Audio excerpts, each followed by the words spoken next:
Honorable Minister is not around, so we might as well sit here.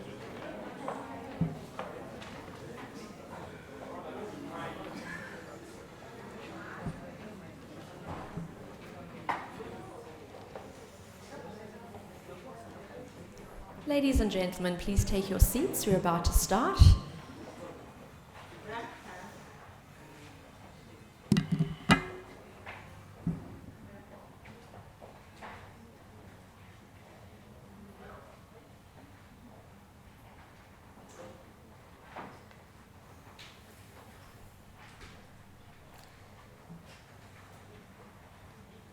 Good afternoon, everybody. Special welcome to Honourable Minister of State, Dr. Uche S. Oga, Ministry of Mines and Steel Development. Welcome to His Excellency Mohammed Ansata Rimi, Ambassador of Nigeria to the UAE and Commissioner General of the Nigeria Pavilion. A special welcome to the Director of Trade, representing Ambassador Mariam Katagum, Honourable Minister of State, Industry, Trade and Investment. Ladies and gentlemen, investors, and to our digital audience, welcome to Nigeria. I also want to take this opportunity to acknowledge and thank the government of UAE for this wonderful Expo 2020 Dubai, which brings us all here. This is really about connecting minds, creating futures, and looking at the future. We have to then talk about gold. And if we're talking about gold and the future, we have to speak about West Africa. And if we're speaking about West Africa, we cannot ignore Nigeria. And this is what brings us all here today. Today, we are doing an intensive looking at investing in the Nigerian gold sector, looking across the gold value chain. You will get an opportunity to engage and hear from stakeholders across the value chain, and it'll be an opportunity for you to learn about the opportunities in this very exciting sector. So we have quite a full program. I'm just thinking if there's any other housekeeping I need to announce before we start. So we are live streaming, so the recordings of all of this will also be available on the Gold West Africa YouTube channel to view afterwards. And we look forward to an engaging session. We'll go through the presentations, and there will be an opportunity at the end for a Q&A and discussion with all the speakers today. So there will be plenty of time for questions and engagement and answers. Without further ado, I'd like to start with our opening panel. I'm going to call up to the podium to talk about introduction to opportunities in Nigeria, the Director of Trade from the Ministry of Industry, Trade and Investment, representing Ambassador Mariam Katagum, Honourable Minister of State, Industry, Trade and Investment. Thank you.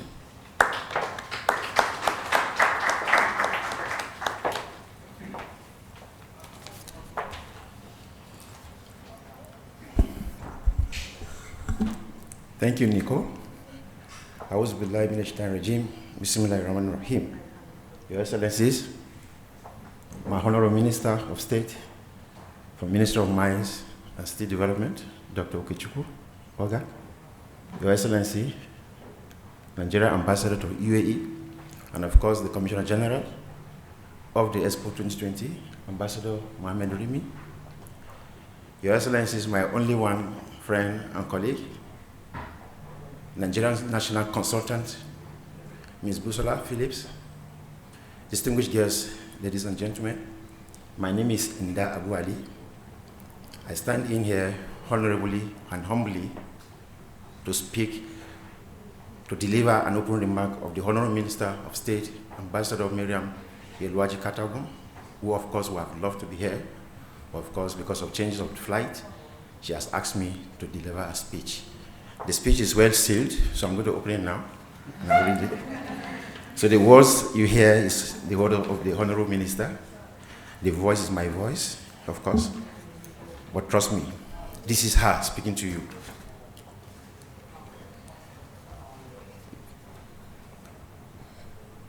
Your Excellency, the Honorable Minister of State, Dr. Okechukwu Oga, Your Excellency, Nigerian Ambassador to UAE, Ambassador Mohamed Rimi, distinguished colleagues, distinguished guests, ladies and gentlemen, good afternoon, and welcome, of course, to Nigeria. I am delighted to join you at this Expo 2020 Symposium and have the honor to deliver the opening remarks to signify the commencement of this seminar, being put together to provide a platform for relevant public and private stakeholders in the gold value chain and to showcase and deliberate on investment opportunities in the gold sector. Let me use this opportunity to appreciate the organizers, of course, of this program for proactively bringing together stakeholders and policymakers in the gold and precious minerals sectors to provide the perspective on gold exploration and mining project, gold trading, jewelry, luxurious goods production, gold in digital world, with the opportunity for fintech, innovation, and retail.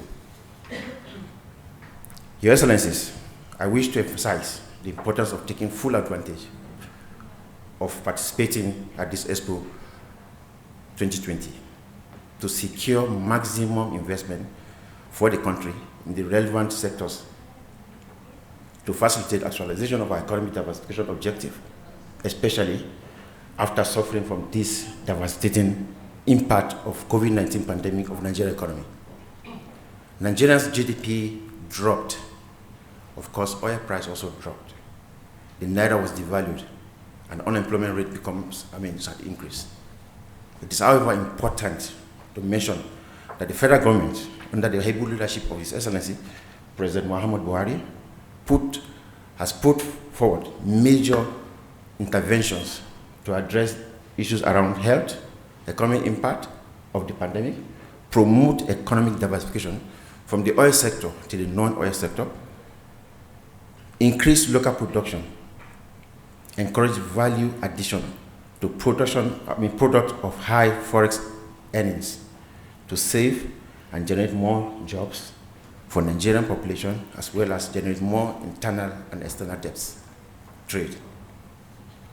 Ladies and gentlemen, such interventions were captured adequately in the Economic Sustainability Growth Plan under the Economic Recovery Growth Plan, which expired in 2020, and I'm happy to inform you all that the federal government recently approved the development plan NDP 2021 to 2025 with 348.7 trillion naira investment.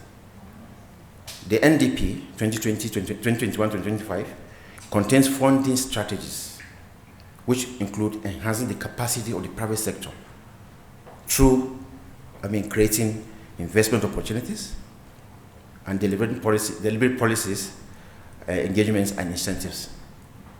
It is expected that there will be exploring of domestic and construction financing sources and setting up financial investment vehicles such as the growth funds and public-private partnership, as well as the Nigerian Investment Growth Fund. It is important to also mention that revenues have improved despite oil production issues. Microeconomic indices have tilted in the right direction. And despite funding and security challenges, efforts will continue to be made with the objective of increasing our investment inflows, increase our local production capacity, facilitate value-add export towards job creation, improving livelihoods of Nigerians and for overall economic prosperity. Furthermore, distinguished Excellencies, ladies and gentlemen, I wish to reiterate that the federal government remains committed to addressing the challenges to promote ease of doing business, and this is a great time to take advantage of Nigerian wealth of resources and human capital to secure the necessary investment into the already existing lucrative non-oil sector, such as the gold value chain. Your Excellencies, we have the capacity to be the manufacturing hub for African Continental Free Trade Zone after, as companies based in Nigeria have the capacity to produce for a population of over 200 million people, which could also be replicated for a unified market of 1.3 billion people. Nigeria boasts of wealth of substantial untapped solid minerals deposits, of course, such as gold. It has been claimed that certain areas of the northern Nigeria has more gold than South Africa. However, we are yet to benefit as a nation from this wealth of resources in the gold sector for many reasons. One of which, of course, is the predominance of artisanal and small-scale mining, which accounts for 80 to 85% of the country's mining output and less than 1% of the country's GDP. Ladies and gentlemen, it is important to mention that these challenges has posed a hindrance on the federal government, as the development of this sector has huge potential to improving sources of revenue for the country. There have been other issues relating to the activities of the artisans and small-scale mining, such as the lead poisoning, just to mention a few of them. Your Excellencies, consequent upon our challenges in the mining sector, the federal government and of course the state government are in the process of collaborating and exploring innovative ways to develop the Nigerian mining industry for high value addition. And today's session should consider all the relevant investment avenues in the gold sector with the main objective of creating jobs, improving the livelihoods, increasing the economic resource base, while taking advantage, taking the environmental and technological advancements into consideration.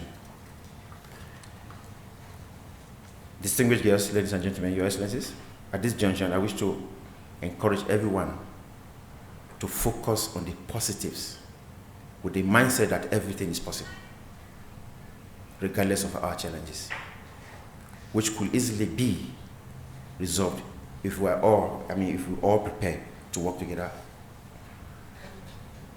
along the same objective to increase investment inflows into the non-oil sector, and to do this for the nation, for our sustainable development.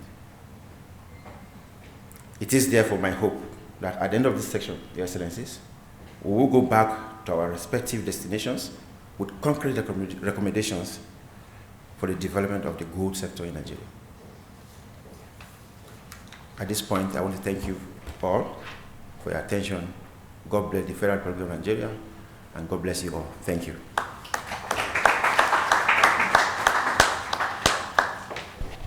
Thank you very much for that. I'd like to call up Honorable Ambassador Remy to say the official welcome, please.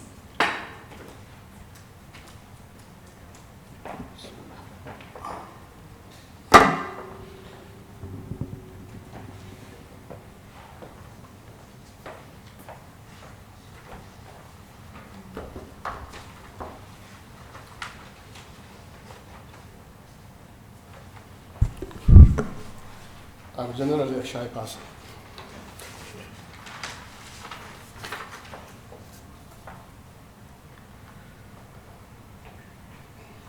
Honorable Minister of State, Industry and Investment, Honorable Minister of State, Mines and Steel Development of the Federal Republic of Nigeria, members of the Diplomatic Corps, if any,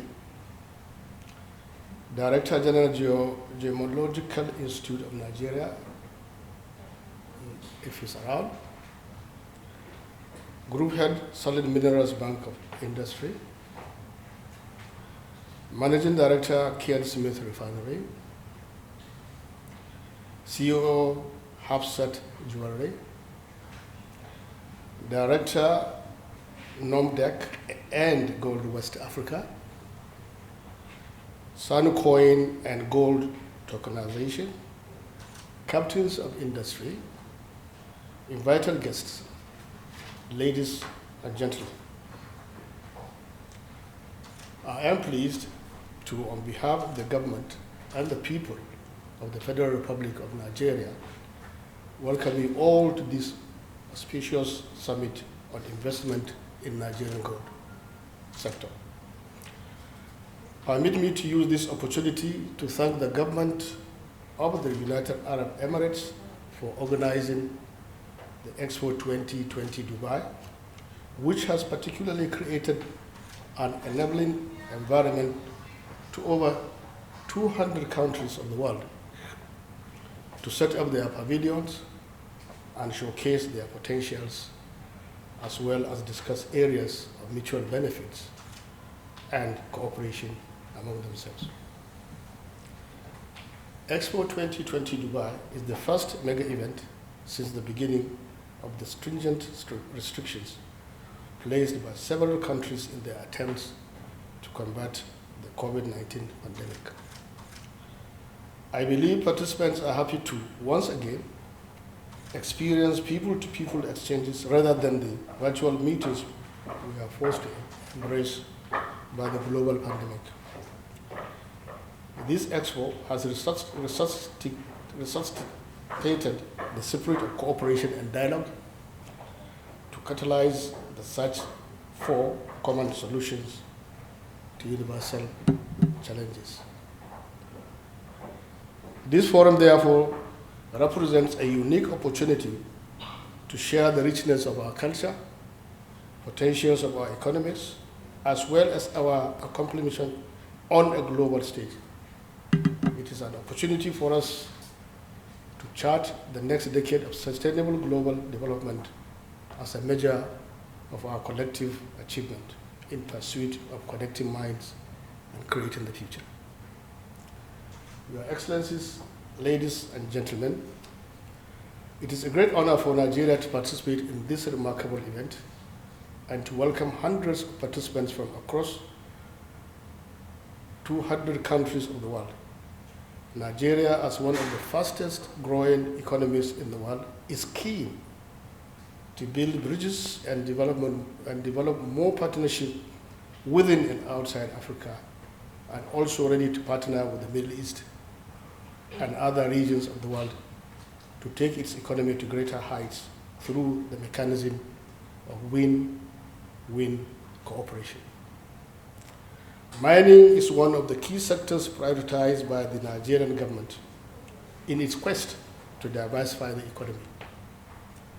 The sector has huge untapped opportunities. It is expected that this summit would provide participants with all the potentials in the sector, as well as serve as a platform for attracting foreign direct investment.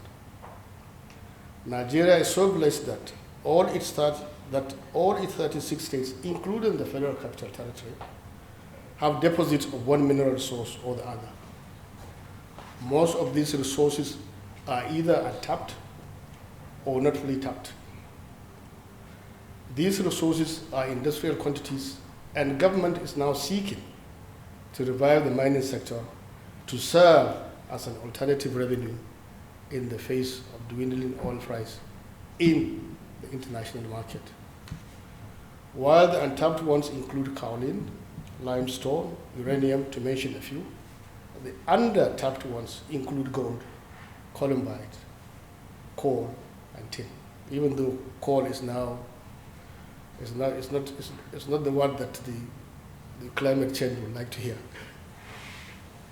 Ladies and gentlemen, let me use this opportunity to further highlight some of the unique attributes of Nigeria, such as Nigeria's GDP grew by 4.03% year-on-year in real terms in the third quarter of 2021, showing a sustained positive growth over the last 4 quarters since the recession witnessed in 2020. Nigeria is considered as an emerging market by the World Bank. It has been identified as a regional power on the African continent. Free market economy where investors are allowed 100% ownership of investment in any sector, irrespective of nationality. Free flow of investment where exchange control regulations are liberalized. Guaranteed and conditional transferability, repatriation of profit and dividends, net taxes of course, through an authorized dealer in freely convertible currency. Largest market in Africa, one of the largest populations of youth in the world, a growing consumer market with increased earning potentials and disposable income, and trainable, resourceful, and cost-effective workforce with 60% youth. Your Excellencies, ladies and gentlemen, as I close my address, it is my belief that this summit will expose the potentials of Nigeria's mining sector. Therefore, I would like to urge all stakeholders present here to take the decision of exploring the potentials of this sector in our country. I am confident that such a decision will be rewarding and profitable. Let me sound just a little out of my text. For those who are interested in dealing with Nigeria, I will advise that your point of call always should be the Nigerian embassy located in the country where you reside. This will save you the problem of going into the country blindly and fall into the wrong hands. On this note, I thank you all for honoring our invitation, and I wish you successful deliberations that will translate into partnerships, cooperation, and collaboration. God bless Federal Republic of Nigeria. God bless United Arab Emirates, and thank you very much.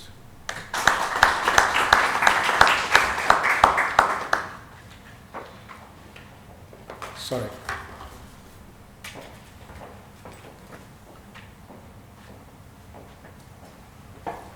Thank you, Honourable Ambassador, for those words.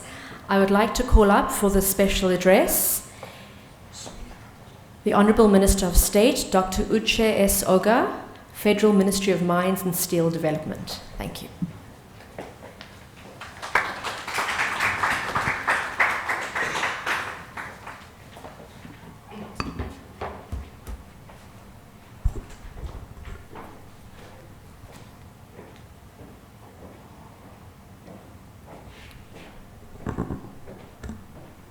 Good afternoon. Your Excellency, Ambassador Mohammed Rimi, Nigerian Ambassador to UAE, His Excellency Ambassador Miriam Katagun, the Honorable Minister of State for Trade and Investment, ably represented by the Director from the Ministry, the Managing Director, Kian Smith, Refinery, Nere Emiko, the Managing Director, Tor Exploration, Sejilola Project, they say Shegu Lawson, representatives of various institutions here, captains of industry, participants at 2020 Dubai World Expo, ladies and gentlemen of the press, distinguished participants, you're all welcome to this event, investing in the Nigerian gold sector opportunity in the gold value chain, in being taking place today at the Dubai World Expo 2020. I'm especially honored and pleased to be given the opportunity to give a special address at this forum on behalf of the Federal Government of Nigeria and the Ministry of Mines and Steel Development, the regulator cum administrator of the mineral sector in Nigeria. I want to particularly commend the organizers of Dubai World Expo 2020 for the opportunity given to the sponsors of this program to showcase the potentials of Nigerian mineral sector in Dubai soil, with emphasis on gold and other precious metal abundant in Nigeria. For me, today's event is a recognition that the President, Mohamed Buhari-led administration's effort to reposition the mineral sector is receiving the attention of the international community. I must confess that there cannot be a better platform to showcase the Nigerian gold sector than on this platform, with over 200 countries in participation, notably global organizations, investors, mineral beneficiation companies, global financial institutions, commodity traders, etc. All are in this event. We at the Ministry of Mines and Steel Development consider the theme of this forum most apposite, given the urgent need for the diversification of our national economy away from oil and to non-oil sector, of which mining and agriculture have been identified as viable alternatives. Well, I'll look at a few outlines for this address. One, the urgency of our economic diversification agenda. Two, the sustainable development of Nigerian gold sources. The status of gold development in Nigeria. Nigerian government initiative that supports sustainable gold development. Consideration of the general matters on gold mining administration and incentives. Emerging opportunities for investment, and maybe the conclusion for the address. The exigencies for the diversification of our national economy has become more compelling now in the post-COVID-19 era. The urgency for the diversification of the economy from oil to minerals and agriculture sector is premised upon the comparative consideration of the minimal human labor that is required for oil and gas operation as compared to the huge capacity of mining and agricultural sector to employ a large number of our teeming unemployed youths. Aside this, the mining and agricultural sector form the critical backbone of the industrialization value chain, being essential sources of input, raw material for key economic sector such as steel, construction, automobile, manufacturing, chemical and pharmaceutical, electronics, etc. and etc. Sustainable gold development. Gold is both element and a mineral that occurs naturally in a native metal. It has a yellow color when in mass, but when finally divided, it may be black, ruby, or purple. It is highly malleable and ductile. It is a soft metal which can be alloyed with other metal to give it more strength.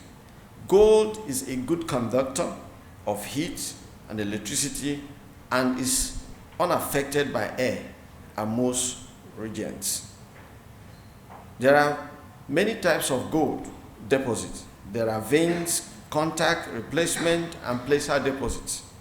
The World Gold Council defined gold grade of between 8 to 10 grams per ton as high quality and 1 to 4 grams per ton as low quality. The nature of gold occurrences.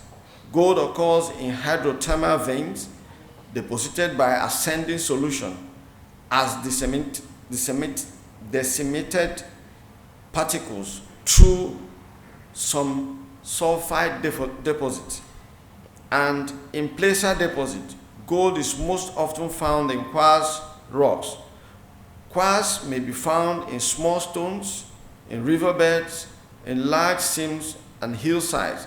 The mineral occurs in many different geological settings in form of primary or secondary placer deposits. Nigerian Gold Reserve. Nigerian Gold Reserve is estimated to be over 1 million ounces in Osun State, where detailed exploration and reserve estimation has been made. Probably the inferred reserve is over 200 million ounces, is estimated to occur along the sheet belt as indicated by airborne geological survey being carried out. Gold occurrences are spread in Nigeria, just like what His Excellency said, the ambassador. Nigerian gold, from uninformed information, it is believed that Nigeria has more gold than Ghana. Gold in Nigeria dates back to 1913.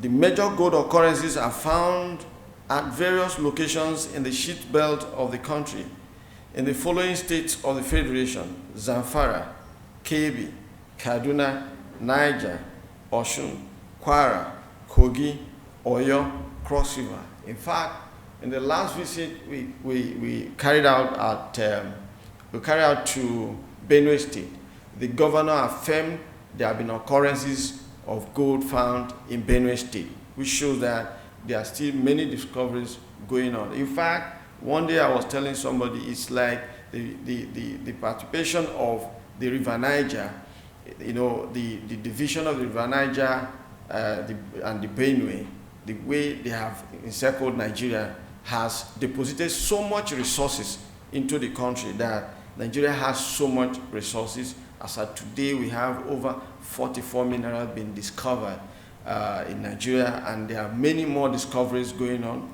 with the current NIMEP project that is being carried out. Uses and economic benefit of gold. Gold can be used as a store of value. It can be used for finance and investment, dentistry and medicine, electronics and computer, metals, jewelry and ornament. Most importantly, gold mining, the status of gold development in Nigeria. Gold mining in Nigeria is predominantly carried out by licensed small-scale miners and informal artisanal miners. Because of the informal component of the gold mining activities, the exploitation of the resources in Nigeria, in the country, is associated with a lot of illicit activities that give rise to insecurity challenge in some parts of the country. Other challenges associated with gold mining are environmental degradation, loss of revenue due to government through smuggling of the gold products, and lack of transparency and accountability in the gold value and supply chain. The federal government of Nigeria, in an effort to attract genuine investors into the sector, funded the National Integrated Mineral Exploration Project called NIMEP, and gold, lead, copper, silver is discovered in Lot A1. The total delineated program area covers about 300,500 kilometers, incorporating the known extent of the sheet belt. Preliminary result from one of the gold belt target identified an indicated gold trend of about 10 kilometers long and more than 500 meters wide. Drilling results show significant intersection of gold-bearing veins, with gold grades average to 1 to 4 grams per ton. Notably, with gold intersection are associated silver and tungsten mineralization, with meter intersection yielding up to 16.6 grams per ton and 1,914 grams per ton, respectively. The project with respect to Lot A1 has completed about 9,000 drilling meters, acquired 14.6 kilometers of ground electronic magnetic data, 8,739 kilometers of ground magnetic data, 23,228 socio-geochemical analysis completed, acquired 31,884 XF data and conducted 32,116 laboratory sample analysis. We are currently receiving the final report of the NIME project, which will boost our exploration database for investment decisions. Our experience in the first phase of the project revealed that more private investment is required to open up the gold sector for serious investors. The ongoing flagships. On this note, I will want Shegu of Lawson to stand up for recognition. Is one of our flagship, the Tor Exploration, the Sejulola project of Osun State.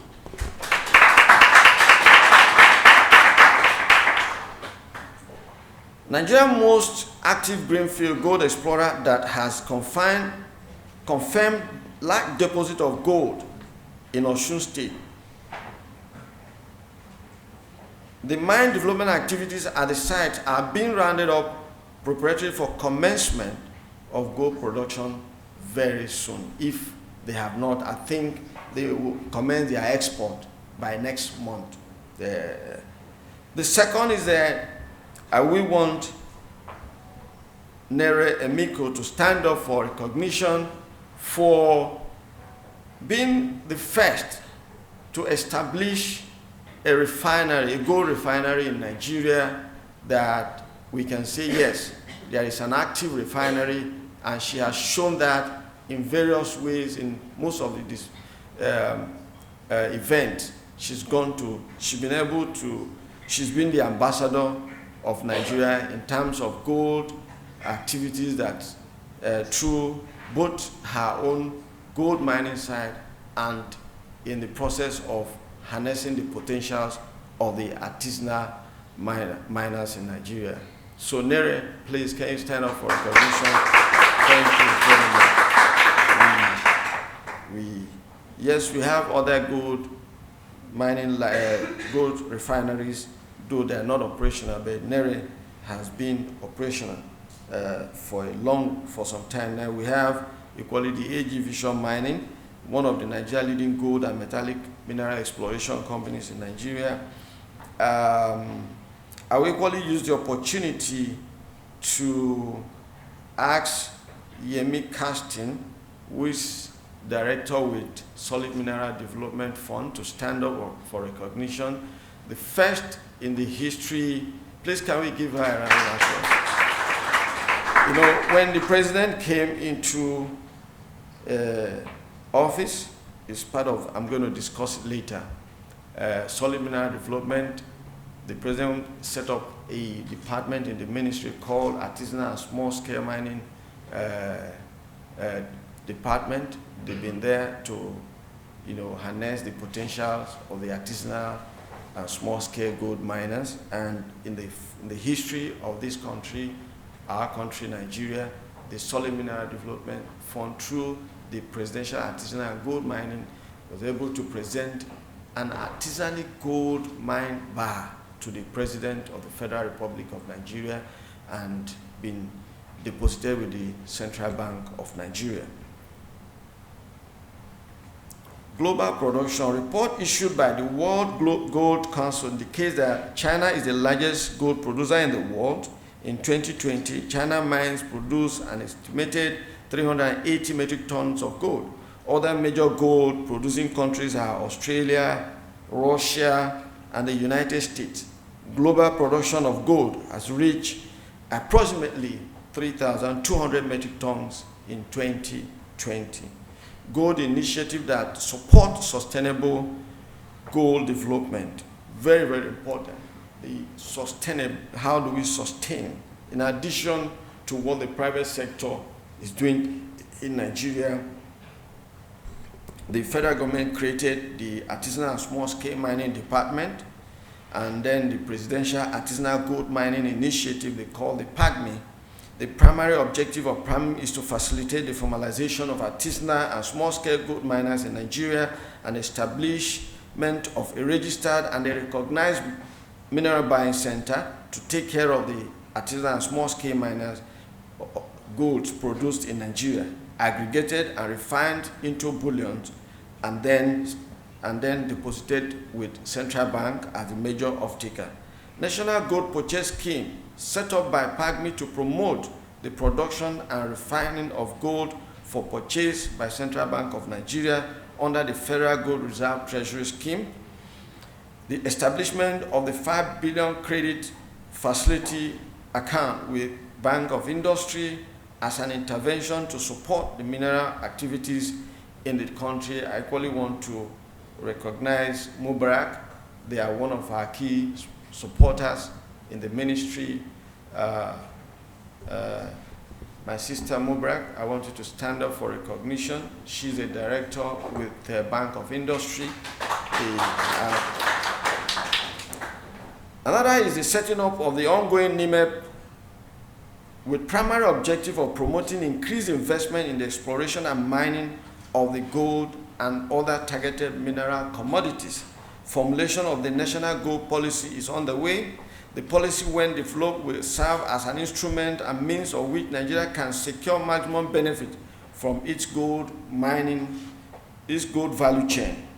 Application for the use it or lose it policy in the management administration of the mining title by the Mining Cadastral Office to ensure that cadastral system is rid out of speculators. What we are saying is that we want serious investors, not just speculators acquiring mining cadastrals and keeping it. They are not mining. So we want serious investors, because what we want to do at the end of the day, Nigeria should turn into a mining destination for gold.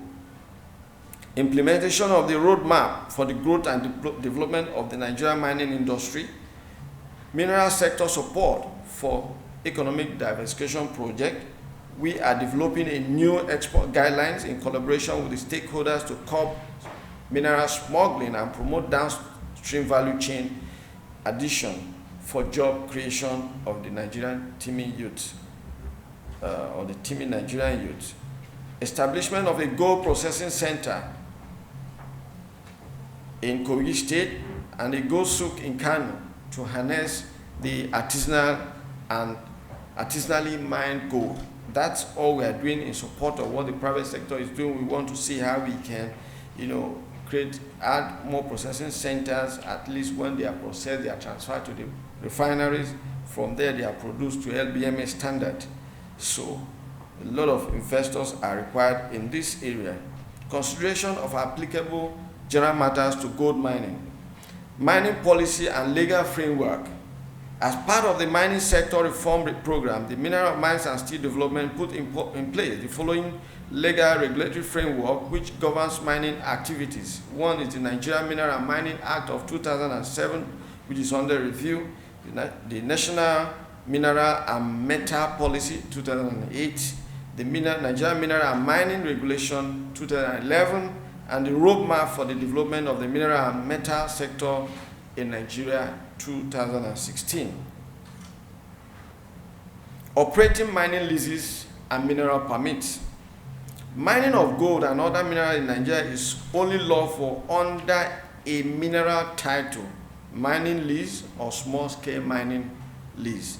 Refining of gold concentrate to produce pure gold is lawful under a gold refining license. Trading gold and other mineral by a company which is not a holder of a mineral title is permitted only under a license to purchase and possess mineral. Establishment and operation of a private mineral buying center to buy minerals from licensed producers or vendors is lawful upon granting a certificate of registration of private mineral buying center.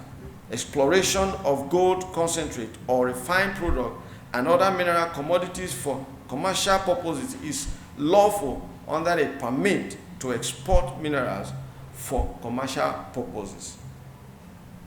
In Nigeria, we establish a lot of incentives for the miners.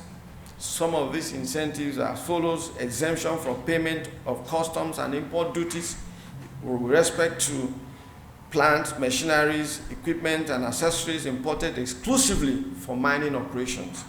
grant of expatriate quota and resident permit in respect of approved expatriate personnel, grant of permission to exporters of mineral products to retain part of their foreign exchange earned in a domiciliary account for the purpose of acquiring spare parts and other mining input, free transferability of funds, provision of capital allowances, 3 years tax holidays for new mining companies, annual capital cost indexation, provision of deferment of royalty payment, and many more others, which can be, the ministry is tailored to friendly relationship. When you have issues, you bring it to the ministry, we'll look at it, and then we'll see how we can help you solve. That is why we have open policies for miners, for investors, to always come in. My brother and I are quite open to everyone to come in, because all we want is to grow investment in Nigeria and grow our revenue and to add to the economy. Emerging opportunities for investment. Nigerian mining sector is still largely informal, but with wide window for new prospective investors. Investment in gold exploration is very low, and there are opportunities for equity financing partnership agreement with the private license holders. Opportunity for downstream business in gold processing, refining, jewelry making, recycling, etc. The sector is formalizing both neat infusion of capital and cutting techniques in collaboration with Nigerian Institute of Mining and Geosciences in Jos. Development of secured and transparent gold trading platform for the Nigerian gold product sourcing. I want to say once again, thanks to the organizers of this program, just to showcase that Nigeria is a gold center. There's a lot that can be done from Nigeria. Investment in Nigerian gold sector is an investment for the future. Not just only gold. Nigeria has over 44 minerals that can be explored for even the fourth industrial revolution. There's a lot that can be done with Nigeria in terms of the minerals that are being deposited in that country. So we're using this opportunity to invite investors into our country for investment into the mineral sector, because that's the future of the world. Most importantly, I want to thank the Sejilola project, the Ken Smith, and other sponsors of this project, very bringing Nigerian investment to Dubai, showcasing what we have in Nigeria, the West African gold value chain, which NERE has demonstrated over the period, showcasing the potential that we have, that in Nigeria there's so much that can be done in terms of the deposit that God has given to us as a nation. Nigeria has deposit of gold in large commercial quantities and quality. Given this potential, the trust of government policy ensures private sector as a main engine of growth for the sector. Nigeria has put in place policy, legal, regulatory, and institutional framework and attractive incentive for the development if it is mineral resources. The mineral policy requires government to play the role of regulator, administrator, and developers of conducive environment for growing the mineral sector, while the private sector plays the role of owner-operator mining business ventures. Nigeria needs collaboration and support of all stakeholders to develop the gold sector of mining industry for the mutual benefit of the investors and all stakeholders.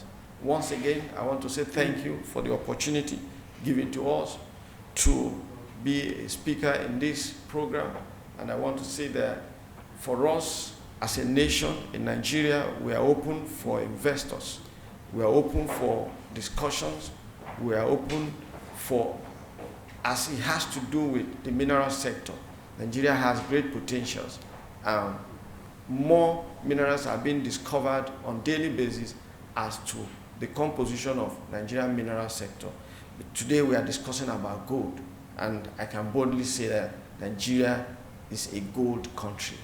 Just there, we have not explored it to its fullness. Once again, thanks. God bless Federal Republic of Nigeria. God bless the United Arab Emirates. And God bless all the participants. I wish you a great stay in Dubai. Thank you so much, and God bless you.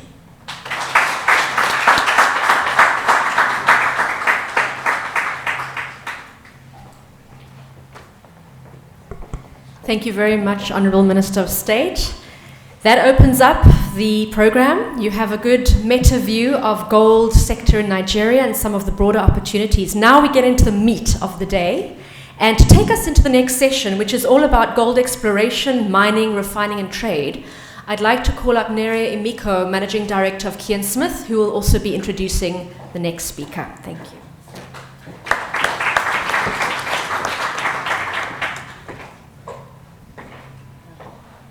Thank you. All protocol observed, so we could get straight into it because of time. We're doing something a little different just because of the time. We started very late. So we wanted people to get the essence of what we're doing and how everything connects at the beginning, so that if you don't make it through the end, at least you knew what we were doing. We want everyone to pay attention to what we're trying to do here. We believe that Nigeria really can be a great partner with Dubai, and actually the Dubai of Africa, where it comes to gold. We have a big market share of gold. Slowly you'll begin to observe the jewelry market. I think we're the largest importer of gold jewelry in Africa. We'll get more statistics later, so you could see, and a lot of the jewelry comes from here.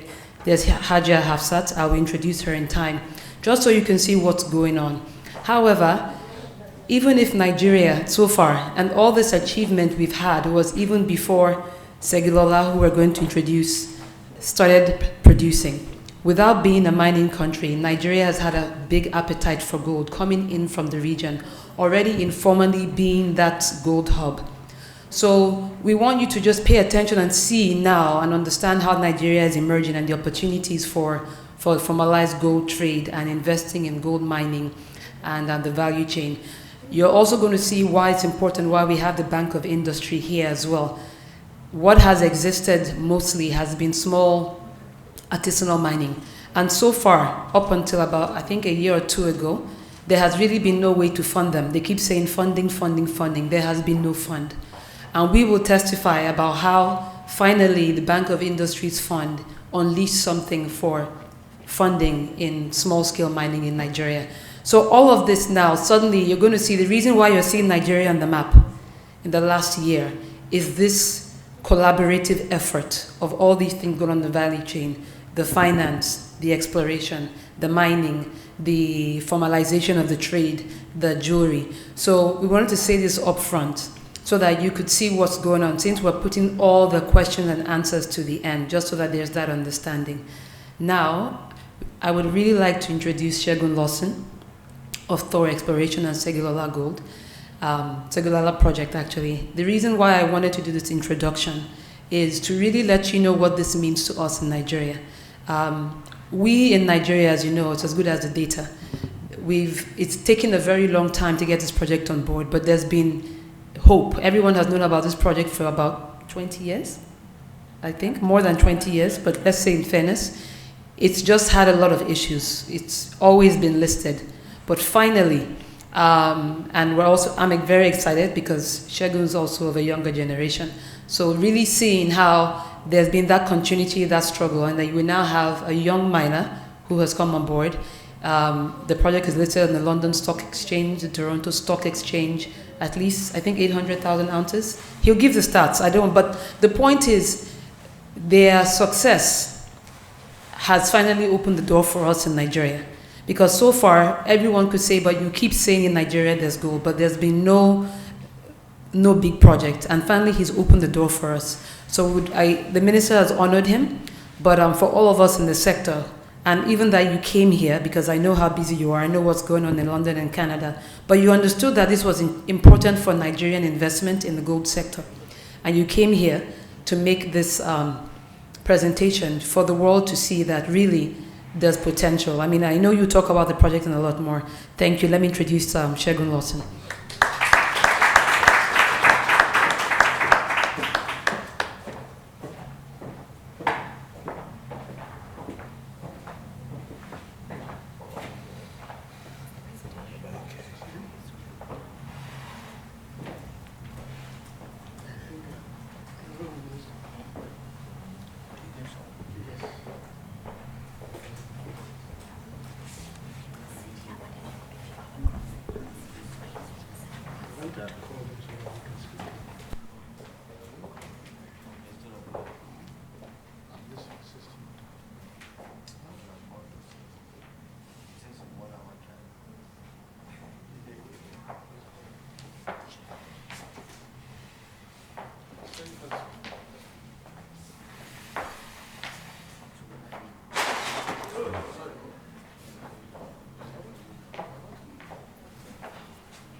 Okay.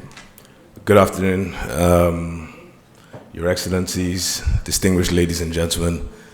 Please allow me to stand on existing protocols, and thank you for the very warm introduction there. It's truly an honor and a real pleasure for me to be here to talk about this project, which I'm very passionate about, and we have been developing over the last 5 years. So by way of introduction, my name is Segun Lawson. I'm CEO and President of Thor Explorations. We are a West African-focused gold explorer and developer, and I'm happy to say now a gold producer. We have our flagship project, which is this project, the Segilola Gold Project, located in Osun State in Nigeria. We have a presence in Senegal, in Burkina Faso, and also in Nigeria. But what people don't realize is, we had our other projects first, and when we took the ownership of the Segilola project in 2016, we saw the immense potential of gold in Nigeria, the support we had from the ministry, and this quickly became our flagship project. So the project, as an update, we acquired it in 2016. We've been developing it. We poured our first gold. So this was Nigeria's first large-scale gold at the end of July. And last month we declared commercial production, and we're hoping to make our first export next week, actually. We have our target for next year, production between 90,000 and 105,000 ounces. And when you put us on the global scale, the cost of production is about $685 per ounce. So you can see we're very, very competitive on the global cost curve. Like the various distinguished speakers before me, that we recognize the significant potential in Nigeria. So it's not just about production, it's also about the exploration we're carrying out in parallel. So we're also increasing our portfolio in the country. Nere alluded to the fact we're listed on the London Stock Exchange, which happened earlier this year. We've also been listed on the Toronto Stock Exchange. We're very well supported by Nigerian investors. Our largest investor is the Africa Finance Corporation, who put together the bulk of our project financing. But, as a testament to the environment in Nigeria, after we had most of our funding, when we were developing the project, last year we did a roadshow in London and in North America and Asia, and as you can see, it was very well received, and we've got institutional investment from Europe, North America, and Asia in our company as well. So I'll just touch quickly on some of the points that were mentioned earlier before. The whole western axis of Nigeria, as you can see here, is underlain by very prospective gold-bearing schist belts. I've tried to highlight the yellow circles in our known gold occurrences and small-scale mines. As you can see, it's very prolific. On the other hand, from a formal sector, you can see the red star is our deposit. There's only one recognized deposit in Nigeria. And that's really not a function of there being a lack of gold. It's really a function of there not being significant exploration dollars being spent in Nigeria. So we think this is a massive opportunity for investors. We think the government has kickstarted this with the NIMEP project. We think now that we have a gold mine up and running, investors can see that it can be done in Nigeria, and there's just a clear potential for people to see here. So we have acquired a land package that's still growing because we've taken a very long-term view on this potential in Nigeria. I won't talk too much about the opportunity here because the previous speakers have already highlighted it, but maybe I'll just mention 2 points on this slide. Number one, the good access to labor. You know, we think because we're not a mining country, there's no expertise in the country, but given the manufacturing sector, the cement sector, the professional services, our accountants, lawyers, super overqualified in Nigeria, a young growing population with people eager to learn. That's always been key here. And then the huge support we have from the ministry. It's almost like a partnership for us. We sit down, we brainstorm together, we overcome obstacles. The Mining Act is very enabling. You can own your projects 100%. There's a tax holiday. There's easy transferability of your currency. And you know, you compare us to the other countries in West Africa. Not that I want to talk badly about anyone, but you know, there's no government free carry. The government relies on its royalty, and they say that's what it is, and that's what they keep to their word. That's what it is. You go out and develop your project. And lastly, the big geological potential, which we spoke about earlier. So our project now, we broke ground on the 1st of March last year. Needless to say, there's been the COVID pandemic, but we've managed to persevere through. We managed to spend the last 16 months after breaking ground building the project. I'm happy to say the plant is now up and running at the design capacity. We're producing from the open pit. To the non-geologists here, it's probably everyone. The reason this is here is because we still believe there's a lot more gold, not just elsewhere in Nigeria, but underneath our project. You know, we haven't, in global terms, we haven't gone very deep at all. We're looking at 250 meters, and we have drilled gold underneath the entire length of the project. So this is something for the future. Maybe the next 3 to 5 years, we'll come back, keep drilling, and keep looking at extending this mine life. But for now, this year, we're looking at producing 30,000 ounces before the end of December, and then averaging out between 80 and just over 100,000 ounces the subsequent 5 years. The project is a 24-hour operation. We operate the plant 22.5 hours per day, a day shift and night shift. We provide full accommodation.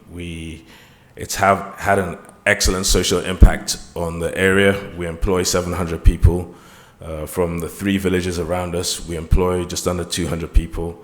We have a very strong corporate and social development program where we are upskilling people, so technicians, even people working in the support services, such as labs. We have graduates from the local villages who would not be using their skills anywhere, but are now using here. And this is something we hope to grow.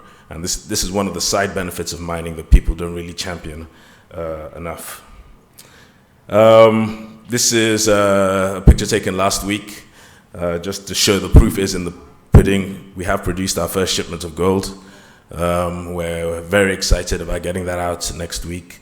And then every 8 to 10 days afterwards, we'll be looking to ship gold. So Nigeria is now a gold producing country.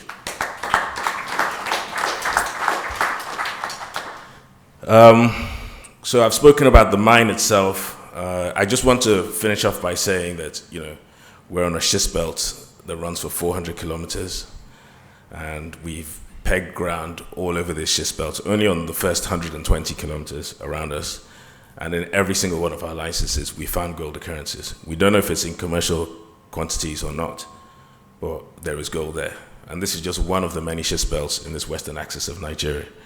So when people say that it's a very prospective country with a lot of potential, I can say I've seen it. I've been there, we're there on the ground, and we're very excited about the opportunity Nigeria provides in terms of gold exploration. So that's it from me. I'll be happy to answer any questions at the end. Thank you very much.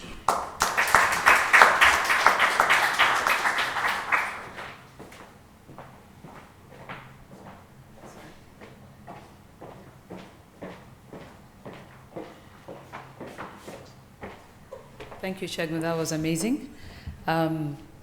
So next, I want to introduce Hajia Hafsat. I know she's tired, but let me honor her, because you have to give honor where honor is due. That's what we say.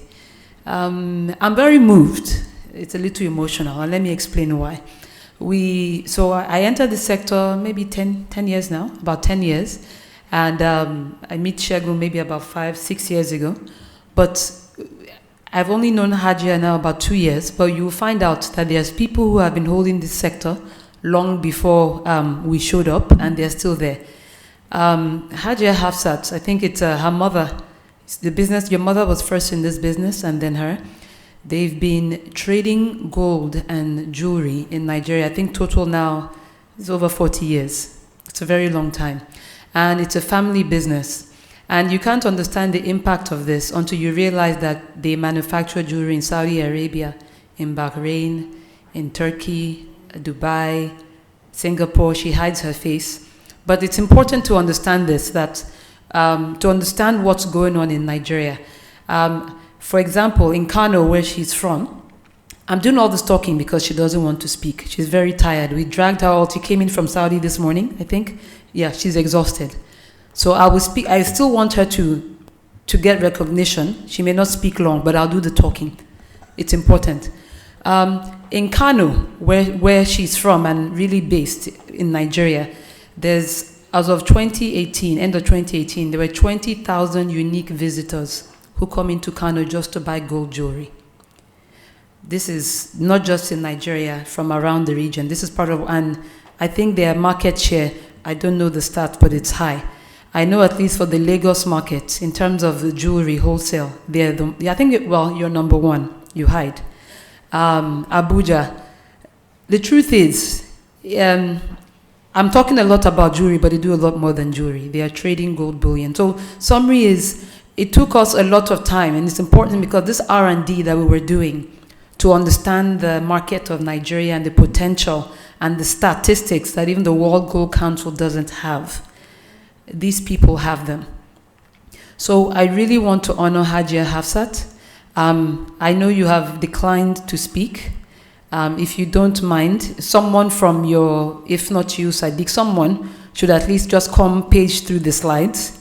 But they're an amazing family, but in particular Hajia Hafsat. So we really thank you because you've been doing this for a very long time. You actually have the biggest market share in Nigeria in terms of trade volumes and jewelry. Thank you. So Hajia Hafsat, over to you, whoever, but please could you stand for recognition? I want people to know who you are. Nere, please. Yes, sir.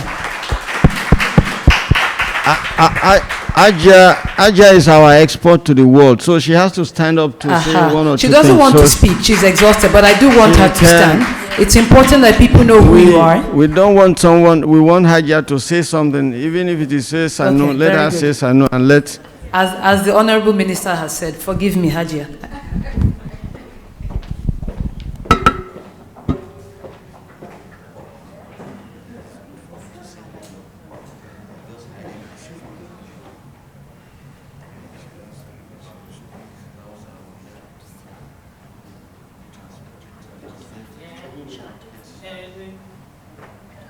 Hi, everyone.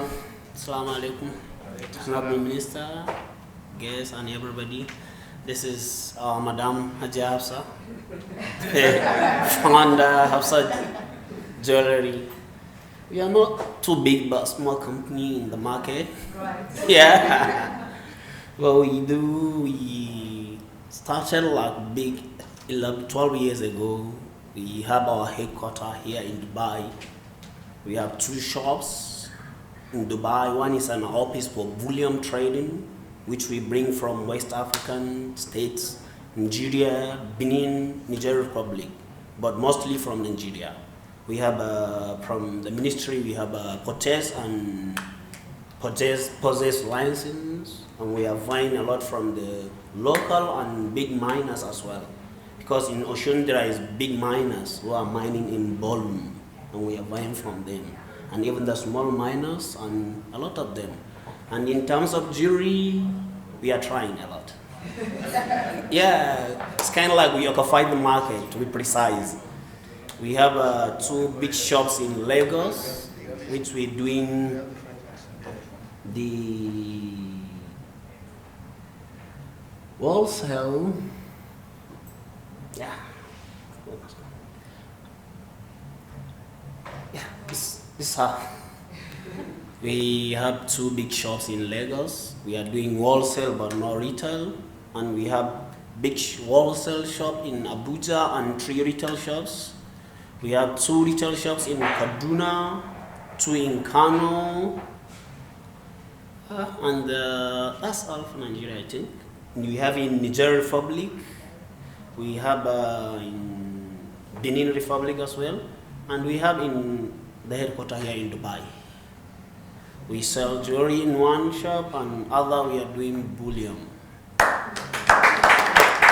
That's small because we are so exhausted. We just try to come here. We reach home around 10 in the morning. Thank you, Angela. Thank you. Yeah. Thank you. I'll call on Nere to introduce our next speaker. Thank you.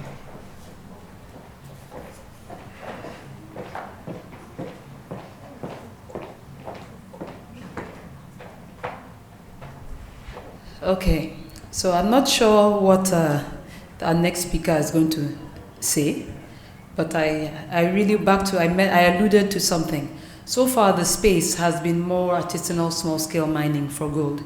And I remember when I first entered the sector 10 years ago, it's still an issue. All you ever heard about was there was no access to finance, there was no fund for gold for the miners. And finally, the Bank of Industry, in partnership with the ministry, about 3, maybe 4 years ago, a few years now, they created the ASM fund. And it's not a grant, it's a loan. And there were complexities even still then for the artisanal miners to access these funds. But what we loved is that the group head, she was bent on this and said, look, we have to figure this out. And we love the creativity and the way the Bank of Industry took its time to work with the miners and say, look, can't we find guarantors? And there are people in the value chain who would step in for the artisanal miners. And we know we have a term in Nigeria called wahala. We know the stress the BOI went through, but in the end, it's been fruitful. So at least in Osun State, the same state where Segilola is mining, about 300 miners now have accessed this fund, at least through Key and Smith, because we stepped in to agree to be guarantors for these miners. And for the first time, at least the miners now are enjoying access to this fund, and we really want to thank the Bank of Industry for that, in particular the group head, Mrs. Yinka Mubarak, and she's here because she's been very passionate about supporting the sector. They do more than gold, it's the Bank of Industry, but at least for us in the gold mining space. So I want to introduce Mrs. Yinka Mubarak to come up. Thank you.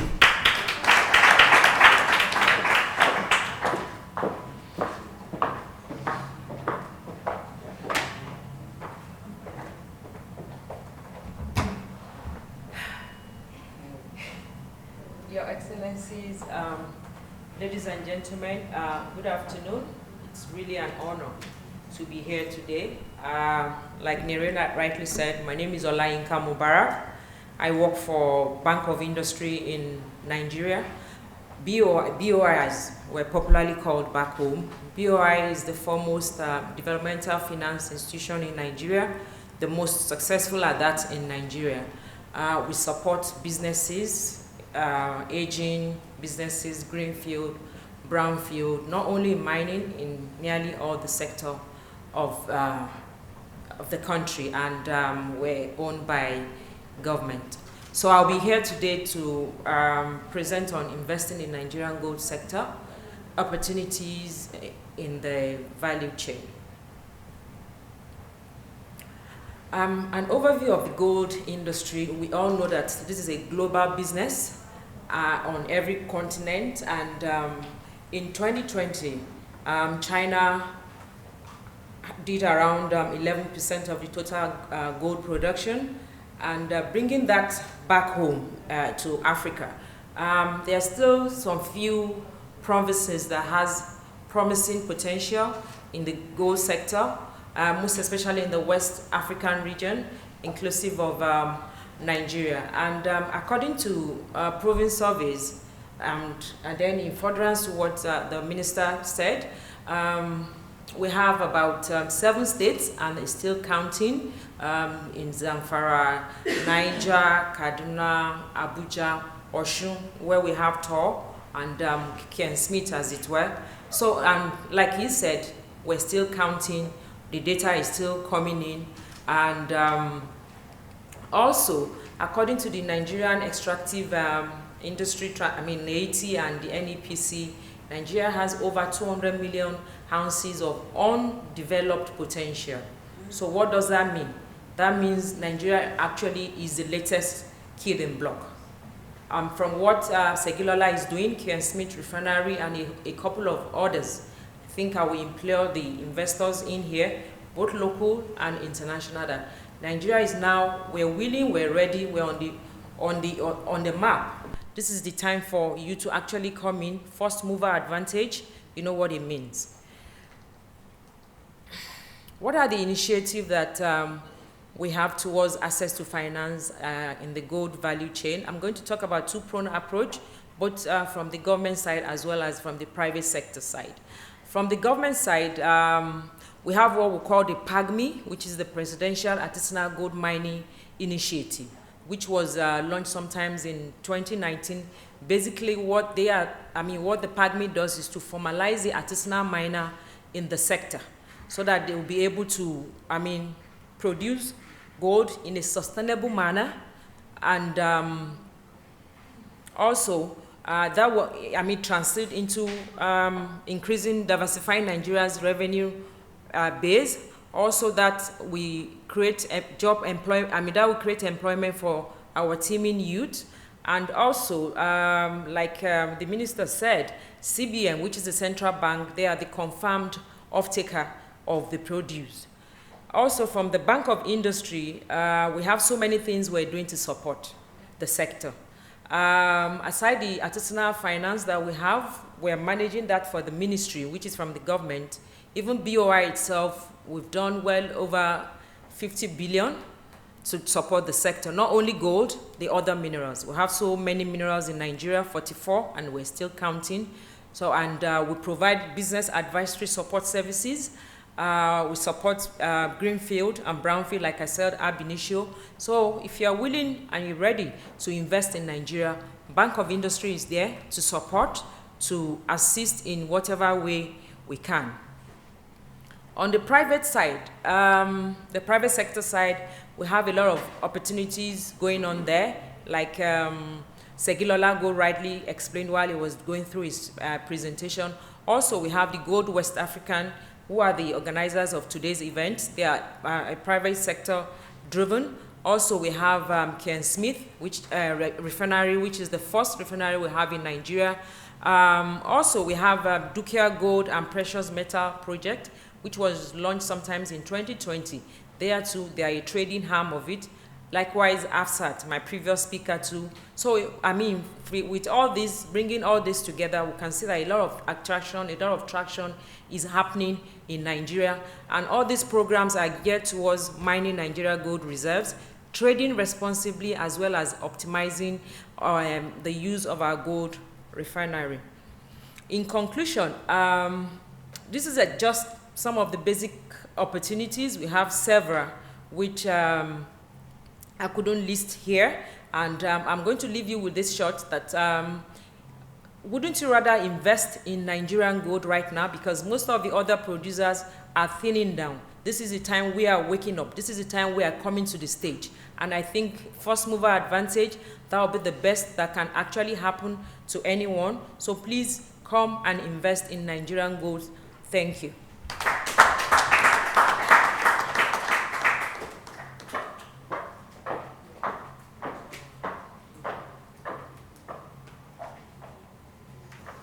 Thank you very much. And thank you to all the speakers in this panel.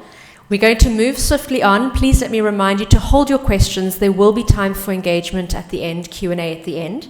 But let's just make up time and keep going on the program. So brings us to our next speaker.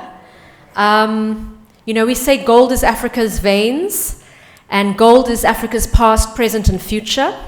And I think you all know perhaps the name Mansa Musa, who was the richest man in history, because gold is also wealth. Gold is money. It's a financial system. So to take us into the next presentation, I'm going to call on Bolaji Akinola of Stablecoin and gold tokenization, who is going to give a presentation on Stablecoin, on gold tokenization, digital gold, and silver, and opportunities in this. You may come up, Bolaji.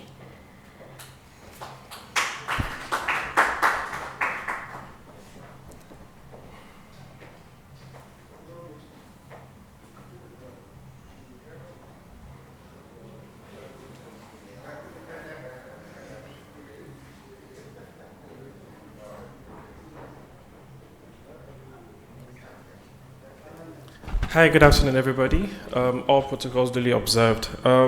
We've been talking a lot today about how gold has been in Nigeria for a very long time and how now is the time to explore that potential.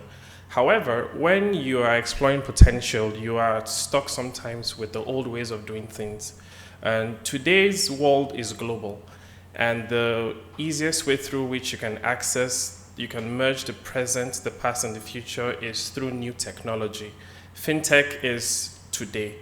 Fintech is going towards tomorrow, and Nigeria is also not being left behind in the digital revolution of today. So I'll be talking to you today about gold tokenization and how it presents opportunities in Nigerian gold value chain. Right, okay. So to start with, crypto is something that is very easily misunderstood today, so it's best to start with like some basic terms. Like a token is a representation of what we usually have everywhere. The way you have a picture representing a structure, you have a flowchart representing an organization, a token represents assets, and these assets can be represented on the blockchain. And this allows you to use them and transact them as you see fit. And a stable coin is also something we'll talk about later in the presentation. It's any cryptocurrency that is designed to have a relatively stable price. So unlike popular opinions about crypto, where there's a lot said about volatility, stable coins introduce a level of stability and helps you to peg a currency or a commodity to its price in such a way that you do not have to suffer from that fluctuation in price over time. The blockchain is also something that is mostly interchanged with crypto. The blockchain is just a ledger. It's the way you have records in a serial manner. A blockchain is a digital distributed, decentralized public ledger that exists across a network that is managed by individual and independent entities called nodes. And cryptography is where when you say cryptocurrency, the crypto part of it is short for cryptography. And this is the process of converting ordinary text to more complex code in such a way that it preserves integrity over time. So we'll be using some of these terms as we speak to just introduce you to what is possible in the old world of gold and the new world of fintech. Yeah, so stable coins, as they are in crypto, most people think of crypto and they think of Bitcoin. And when most people think of Bitcoin, they think of extreme swings in prices, up days, down days, and all. However, in crypto, you have what is called stable coins, and they allow you to maintain the same price over time. So where you have, so most people that have funds in banks, you know that the only thing affecting your funds in banks is the interest rates, loan rates, your lending rates, and the likes. But in crypto, the belief is that when you have Bitcoin today, it can be 5,000 today, 10,000 tomorrow, and $2 in the next day. However, stable coins allow you to keep the same value in cryptocurrency over time. So you can actually have a person in crypto diversify their portfolio into volatile assets, less volatile assets, and then stable coins. So stable coin allows you to retain value over time. They they have very low fees, secure transactions, like somebody else said before, they are immutable. You can't change the records on the blockchain. So with a stable coin, your value is your value. It doesn't change over time. It offers some level of privacy. It also offers a relative lack of volatility compared to other digital assets. So you can hold stablecoin in whatever currency that your country is denominated in. There's the digital pound, the digital dollar, the USDT, the eGBP, and as we've seen in Nigeria now, there is a version of a cryptocurrency that's the e-Naira, which the CBN just introduced, which I'll also talk about later on. And stablecoins are asset-backed.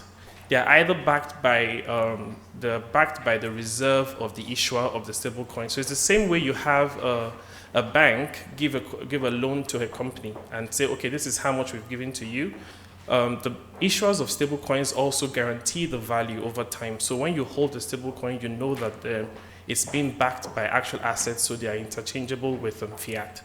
It helps in adoption of new technology and payment options, and it's also an easy way to bridge crypto to fiat, fiat being traditional currencies. So one of the key problems that cryptos usually have is that you're not sure of what the values are because of the flips in prices. However, stable coins are important in crypto because they allow you to keep value over time. So when you prepare to have an investment position over time and you have, say, maybe $10,000 in the morning, you're guaranteed to wake up with $10,000 the next day when you use stable coins and not other versions of crypto that are more volatile. And another benefits of stable coins is that there are fiat regulated processes involved. When you're trying to bridge a crypto stable coin to fiat, there's always some level of regulation that ensures that what you have is what you will get when you're doing the conversion, whether digitally or to like a regular fiat. And then stable coins versus central bank denominated coins. While they are almost the same thing, there's also significant differences between central bank issued assets like the e-Naira versus like a stablecoin like the USDT. With the USDT, it's backed by a private organization that ensures the value. With central bank digital currencies, the central bank of a country is responsible for maintaining the value of that currency. So it's the same way the e-Naira is backed by the central bank, and the central bank ensures that when you transfer an amount of e-Naira from one wallet to the other, the person receives value and is credited for exactly what they sent. It's the same way the company that backs a stable coin ensures that the value remains the same every time it is transferred. They also maintain some level of control over, it's pretty much decentralized, but they also ensure that there's some level of management in terms of the volume, the backing, and the way it's viewed by regulators. Now, when the Stablecoin project started with Ken Smith, the vision was to find a way to ensure that the gold market in Nigeria is open to more than just traditional investments. While we talk about getting access to loans, access to banks and financial facilities, it's also important to provide some level of financial composability to gold. Gold is traditionally seen as a illiquid asset that you hold for a very long time. But with the Stablecoin and Sano Silver project, we are backing our actual gold supply and silver supply with a digital representation on the blockchain. So rather than have to worry about if I buy gold today, how do I keep it? You no longer have to actually possess the physical gold, whether it's in terms of jewelry or it's in terms of a bullion. We can provide you with a digital representation of your gold that is equal to what you have in the vault. It is fully backed.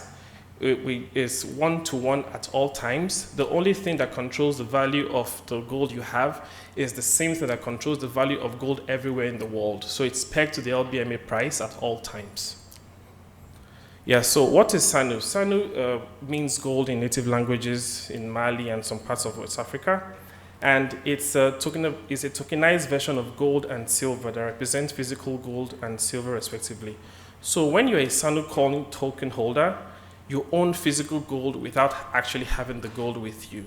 So when you buy gold with currency, we issue you the Sanu tokens. The Sanu tokens will be in a wallet on your phone. you can take it anywhere with you. You don't have to worry about transportation, vaulting, loss of value, theft, security, and all the things that usually affect physical assets. So it's a way to ensure that you can buy gold and still be mobile with your gold. You are able to transfer, you are able to move, you are able to claim, you are able to do the things you would normally do with your capital, with your regular investment. So today's world has shown that money doesn't have to stay in one place. With Stablecoin, with Sanu Gold and Sanu Silver, we are trying to ensure that you can buy gold at any time conveniently, easily, securely, and hold on to it wherever you are in the world. And you have full access to know that the gold is backed by a physical reserve. So it's not, it does not have the volatility of the regular cryptocurrency. It is stable. The only thing you have to worry about, your 1 gram of Sanu gold is 1 gram of gold everywhere else. The only thing that changes is the price according to the market. Rather than that, you have exactly what you pay for at all times. Now, when people think about cryptocurrency, there's always talks about hacks and all the likes. We've ensured that we used the foremost authority in blockchain security in the world to audit the smart contracts used for the Stablecoin project. CertiK has given us a 99.9 rate of clearance on the app. The smart contracts have come back audited, we fixed everything, and they have some backing to show that everything is fine with the contract. So the risk of hacking security has been taken care of by the foremost standard in the world. The app also is being developed. It's far gone. It's just getting polished, and very soon we'll be launching out to the market. And why would you want to use Sanu Gold and Sanu Silver? Like I said before, there is a growing demand globally for digital assets that give you exposure to other things. Most people like cryptocurrency because it's an easy way to do transactions. It's an easy way to have access to one of the biggest markets in the world. Nigeria currently is the second largest transaction area of Bitcoin in the world at the moment. And despite regulatory issues that it has faced over time, we are still prospering. The sector is still growing. So why can't we also ensure that we can do things, we can marry the world of gold and the world of cryptocurrency and maintain full regulatory approvals, and also ensure that people enjoy the same value they would as they would in the regular gold value chain. Now, the benefits of using a gold-backed stablecoin like the Sanu Gold and Sanu Silver is that it gives you flexibility to own it gives you flexibility to own metals. So you can buy your gold, buy your silver, and not have to worry about having a physical bullion in the house. You don't have to worry about security. You don't have to worry about possession, traveling with it, or all the things you would regularly worry about when you are holding a physical asset at home. It also provides you a level of transparency in that, unlike a vault where you do not know what is in the vault or what is happening with the vault, the smart contract that we use is real-time updated with the same value of gold we have in our reserve. So it allows somebody to go to a Blockchain Explorer, check the volume and supply of tokens that we have, and automatically know exactly what we have in our vault. So that every time we have whenever we have physical gold added to the vault, we mint tokens and add them to the supply. And when gold leaves our system, we also destroy the representation of that gold on the blockchain. And all these records are kept impeccably. They cannot be altered, they cannot be changed in any way, they cannot be modified. So it provides a level of transparency that you do not get with traditional storage systems. It's also a way to ensure there is always an audit trail, no matter where the gold moves, how it moves, who it transacts with. And the blockchain also provides some level of security for the holder, where everybody sees what is happening and the holder still gets some level of anonymity. Cost efficiency. Having tokens means that you don't have to spend so much on storage, on getting the private security for your assets, getting a private safe for the gold that you hold. We just issue you the tokens and we do all the vaulting. So all you do is have your gold, and whenever you're ready to redeem your gold, You just contact us and we do the redemption for you from a very secure location. And you know that your investment is being accessed however you like it at your own convenience. It's also an easy way to bridge fiat to cryptocurrency for real life usage. Now, one of the things that cryptocurrency always experiences is regulatory issues, and you being able to use the same cryptocurrency to access a traditional asset means that you are able to put your funds to better use. You are able to access the things you need with the funds that you have. So for an investor that is based somewhere else in the world, it's easy for you to do a transfer and get get access to gold without even being physically available in the country. It allows the Nigerian market to be cross-border in a way that traditional means have faltered on to a large extent. Also, the last point is very important. In the fiat regulated regulatory processes are involved. This means that even though the Stablecoin is based on crypto and governments all over the world have had reasons to be sometimes antagonistic to cryptocurrency, we provide a framework that is fully compliant with all the regulations that are both locally and abroad. We use the best practices in terms of safety, security, in terms of handling, minting, the development, the app. All the areas of the digital assets from end to end are handled in world-class standards. We do not skimp on any process in the end-to-end. We provide you the level of flexibility that you wish you had with physical currency, while making sure that you enjoy all the benefits that you would want. Why would you also use, like I said before, it makes it easy for you to mobilize assets. It's a one-to-one representation. What you have is always what you have. You don't have to worry about what is in the vault. What you have in your wallet is exactly, your wallet is your vault. Your phone is your vault, and even if your phone gets lost, you can easily restore your app and still see your holdings. Transparency, issuance, admission, administration, transfers are all on the blockchain, easily viewable, real time. You can't go wrong on Ethereum. It's as stable as it gets, and even as technology advances, we are open to shifting to new blockchains that are cheaper, faster, and also provide more access to other geographies. As an investment vehicle, gold and silver will always be the darlings of investment people. If you love investments, there's a chance you have precious metals in your portfolio. If you want to have precious metals in your portfolio and you don't really have access to the companies that would give you those kind of services, Stablecoin is an interesting way for you to have access to gold and silver in a very accessible and forward-friendly fashion. Just to round up, a lot has been said about the potential of Nigeria in the solid minerals industry and in the digital world. Nigerian developers are now extremely sought after globally. And as we saw during the pandemic, it's becoming very difficult to move people around. So we've seen foreign companies now hire Nigerians from all over the world. And it's becoming a very interesting paradigm in that we are able to maintain some roots in the country while creating waves all over the world. And Nigerian projects are receiving plenty of attention globally. And we are looking to a future where the gold industry in Nigeria is able to provide, where Stablecoin is able to represent a bulk of the supply of gold that we have in the country, increase composability, where we are able to use stable gold-backed coins to access loans, to pay for things, to do the regular things you will do. So rather than gold being referred to as something you buy, keep, and sleep over, it becomes a liquid asset that you can easily share in finite and small amounts, $50 of gold, $60, 10 dirhams, 200 naira of gold. So we see a world where a retail investor, a 20-year-old student, can decide to say, hey, I want to start my own gold investment, and is buying 10 grams every other week. You don't have to wait till you have money to buy 1 kilogram of gold.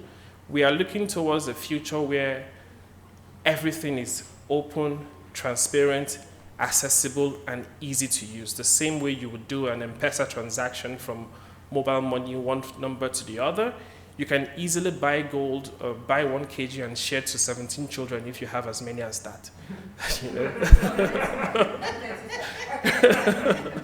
Right, so the future is now, the future is here. We are looking to bridge both the past and the present and the future together. And cryptocurrency and gold do not need to be exclusive industries. They actually do work together, and we have done plenty of work in ensuring that we are much, much closer to that time than we were like a few months ago. Thank you very much.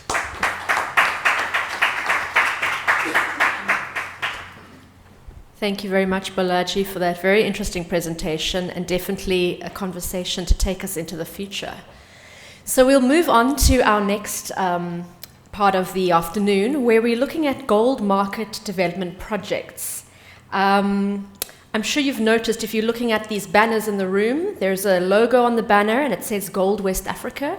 And to talk more about Gold West Africa, I call on Kolade Apata, who is the director for Gold West Africa.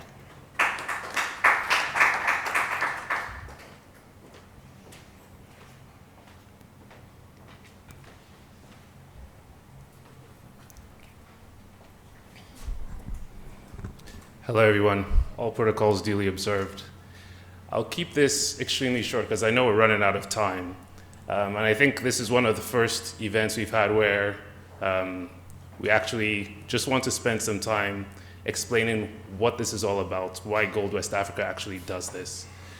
The goal of Gold West Africa is to serve as a catalyst so that every stakeholder in the value chain, specifically in the region, can thrive. Now, you hear a lot of conversations about there's a lot of potential, but we want to stop hearing about potential and people actually realizing those gains, right? So how do you get there quicker?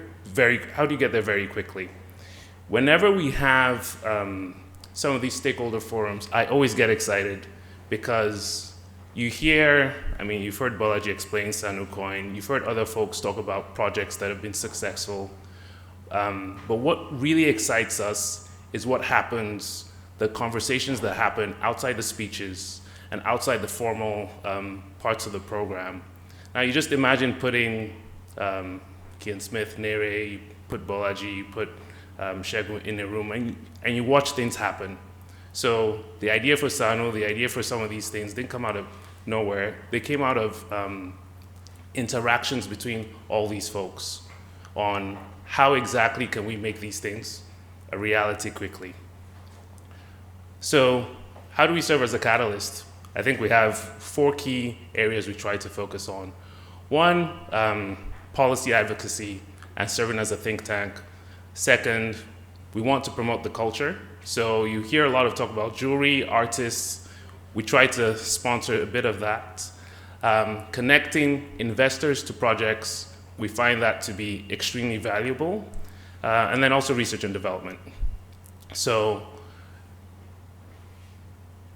when you talk about, again, people talk about the future and the future is here, according to Bolaji, he's right. If we have, when you look at the value chain, imagine if all the problems were solved, right, within the region.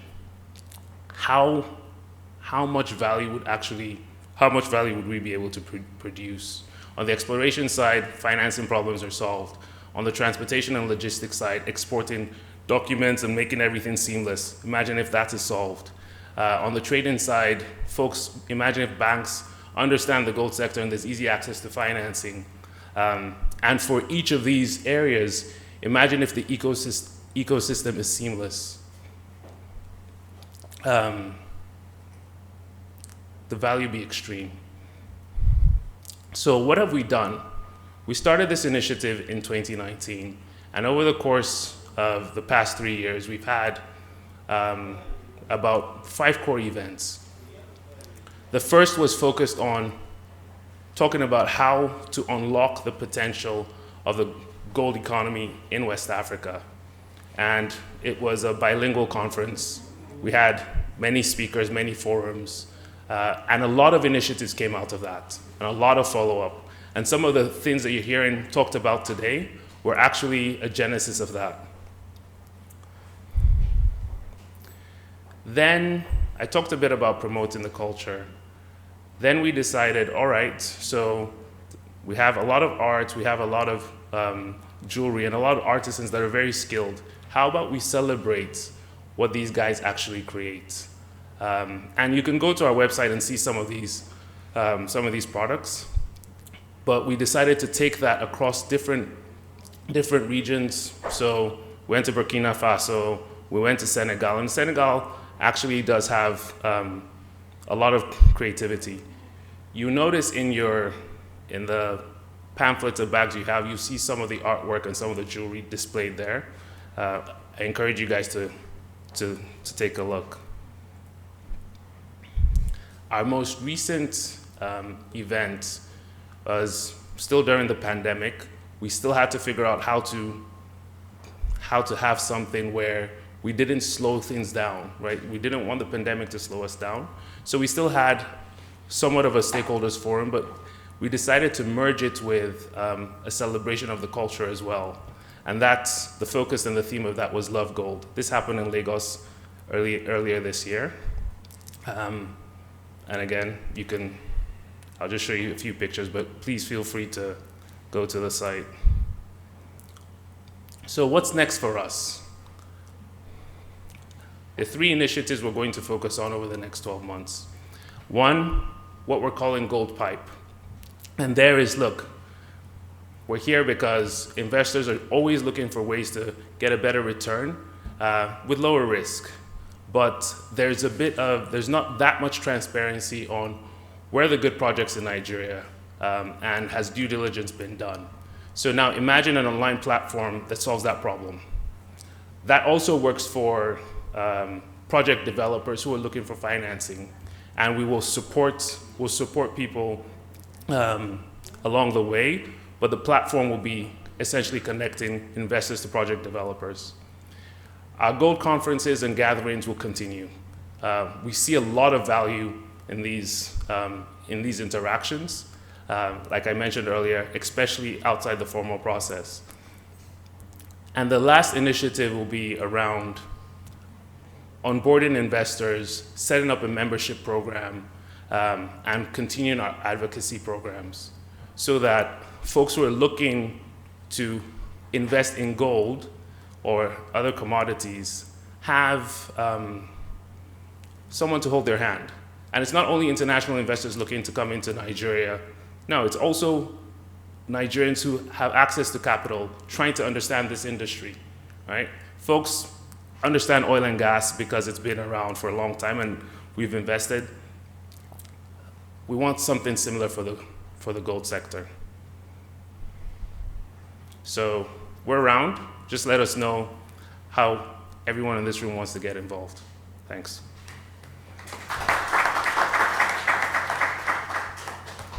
Thank you, Kolade. So moving on, I'm going to call on Nere Emiko, Managing Director of Kian Smith, to continue the conversation around the gold market development projects.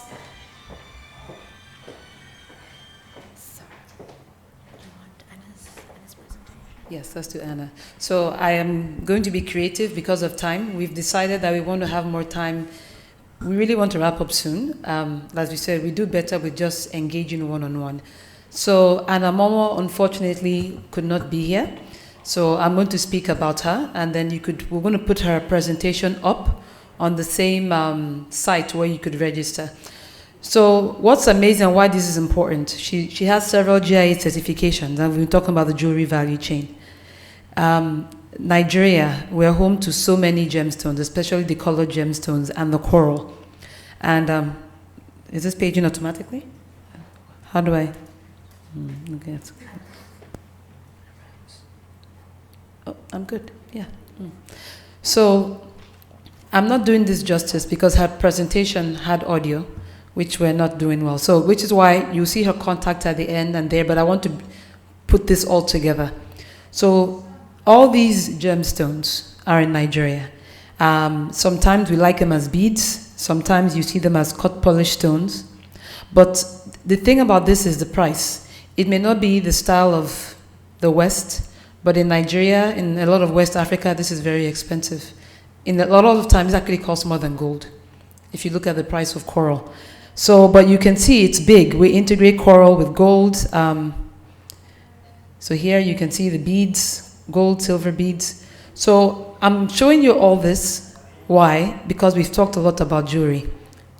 Tourmaline, what's that one? Sapphires, rubies.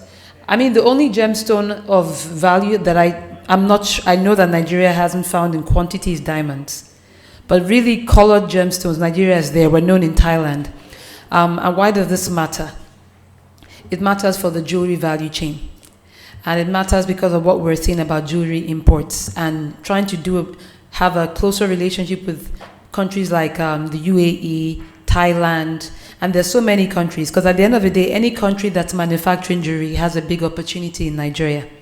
Any country that is producing even gold has a big opportunity with Nigeria. So really, when we say Nigeria and the world for the gold market, that Nigeria could be the Dubai of Africa, we mean it. So I'm going to end this, but I just wanted you to see the reason to go look at these slides that Anna has. I don't need my slides, so I will just wrap up. So how Kian Smith fits in this story?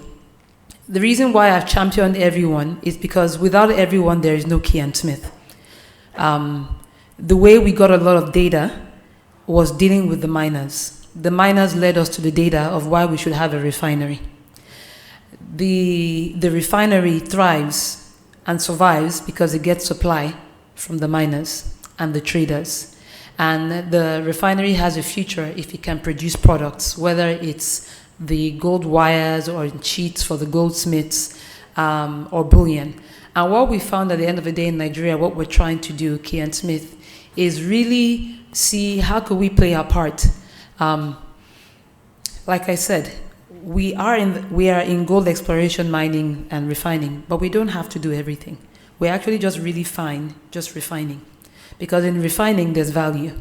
At the end of the day, Bolaji was speaking about Sanuko, and what we were finding out, back to research, when we did the gold market in Kano, you were seeing women who just wish they could buy 0.5 gram of gold. They have the money to buy 0.5 gram of gold every week, but they can't get it physically.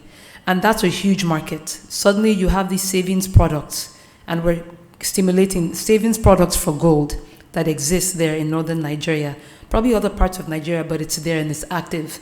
And what that could do for the financial industry, but also the gold industry. And then you're having women, this is big in India, but not in Nigeria, women who can unlock the power of their jewelry with the banking system. Nigeria also has that huge potential because there's so much jewelry just locked up, especially in northern Nigeria, earning no value. And we kept having these stories of women coming telling us, my mother sent me to school because she had jewelry. It was my mother. And I mean, there was a woman that came and said she was trying to start a business and her mother just packed up all the jewelry she had. And I think it was about 10 million naira. Then, I mean, why? It's not a lot of money, but for her, it shocked her because they were poor. But by the time her mother, so all these stories we're saying in small little ways, it's the data. And Kian Smith really is successful because of this data. Back to what Kolade was saying about Gold West Africa. This data is there. There's even the Africa Gold Council that's been formed, that's come out of Gold West Africa because the World Gold Council does not have data on Africa. I'm telling you the truth. They have data on the big mines that are members of the World Gold Council, but they don't have data on Africa. They admitted it to us in 2019. They have no plan to make Africa a gold market. Now, it's not, the truth is, it's because they didn't have the data. And when they saw this, I have to say their attitude has changed. The World Gold Council is now more open. So right here, like we're saying, the market for Nigeria is huge. For retailing gold, for even jewelry. So this is why Kian Smith is there. The first thing we had to do was invest in the artisanal miners. What we mean by invest, formalizing them, they didn't have bank accounts. And if you know a lot about gold, traceability, due diligence, AML, anti-money laundering, it's a big deal. Even now in Dubai, I think we were at the Dubai Precious Metals Conference, and Ahmed said, I think hand carry of gold into Dubai is about to be illegal, and because of all these issues. But guess what? Nigeria has been investing in this value chain, and no matter what the world wants to do now to clean up gold, Nigeria is ready. Nigeria is ready because we've invested in this ecosystem that we don't need to do hand carry of gold. That the secure logistics is there, the vaulting system is there, and now I keep talking about Hajia Hafsat, who likes to hide. She is one who has been under the radar because the systems, and this is where the advocacy is coming in, to really allow the manufacture and the trade of jewelry, bilateral trade. Now, we're here in the UAE, India, she already manufactures in this country. So this is the summary of what Kian Smith is doing. Yes, we're refining gold. We have this gold, we have what we call a gold sourcing program. I don't really want to talk about you can see, I really don't want to talk about what we do, because what we do is dependent on what everybody does. But the summary is, this is why we're here, and we're excited about Nigeria. You can see the data, you can see with Sheikh Segilola, you can see with what the Bank of Industry has done for the miners, Hafsat. So I think we're ready for a panel, if there's any questions, and to get this going. Thank you. Thank you very much, Nere. And thank you to all our speakers this afternoon. And I think we need to move to the questions. If anyone has any questions, and if the speakers want to come and join us at the front here as well, and then we can do some questions. Shegan? Yinka?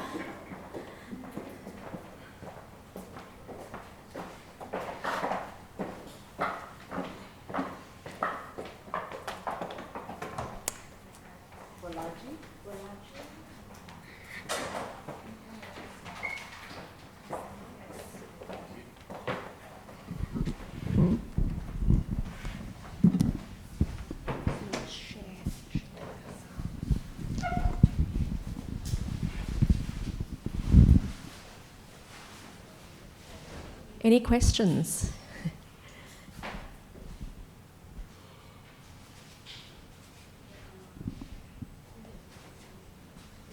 Yes. Please introduce yourself if you can and pose your question. Thank you. Thank you very much. Hello, everyone. My name is Abdullah. I want to say thank you for organizing this event. It's brilliant to bring focus to gold, in Nigeria and for the world. So my main question is, what is the single area of difficulty? You've mentioned different aspects of it, be it financing, setting up a structure, as Nera has spoken about. But I think maybe I'll target this question. I'll target this question to Thor. How are you able to convince international financing to come through your roadshows? That's just what I'm curious about. What's the biggest challenge you face there? And how does everyone else in the panel feel about the challenges they faced in financing, basically? That's my question. Thank you. Any other questions? Maybe we'll take a round of questions before the answers. I want to pose a question to the panel, if I may, now that I have the mic. Perhaps I can just ask each person to contribute after Shegan answers that question. What, in your view, is needed to take the mining sector in Nigeria, and we can maybe extend that to the gold sector, to the next level? That will be a question I can ask each of you to answer. Thank you. Shegan.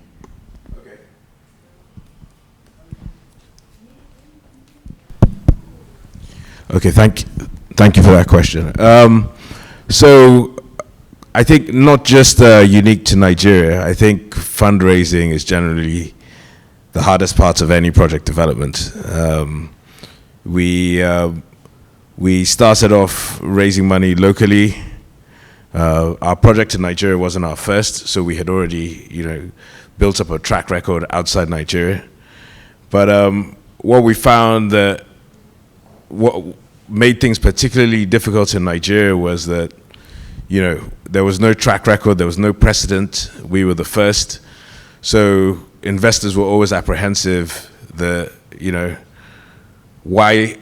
how come no one has been able to do it historically, and why do you think you're different and you're going to be able to do it? So when the approach we took internally was all about getting to the next milestone.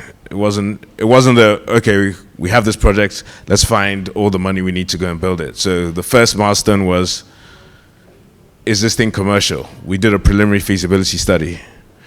That got some pool of investors interested. We raised money. We spoke more about the project internationally at conferences in South Africa. Next thing was, can we make this thing bankable? We had the money, we had raised some money after that, got to a bankable feasibility study stage. That got more investors interested. And then I guess, we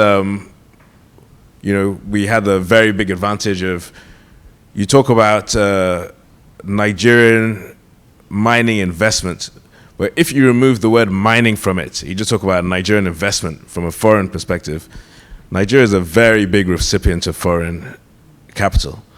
So it's not the Wild West that everybody thinks it is. If you just look at oil and gas, telecoms, banking, there's a lot of international dollars that come to Nigeria. So we just thought, once we hit our milestones and we made this thing an educative process on what was happening in Nigeria, comparing our project with projects in West Africa that they were putting their money in, comparing our political environment with political environments in West Africa that they put their money in. I mean, people put hundreds of millions of dollars into mining in DRC, into Ivory Coast, into Mali.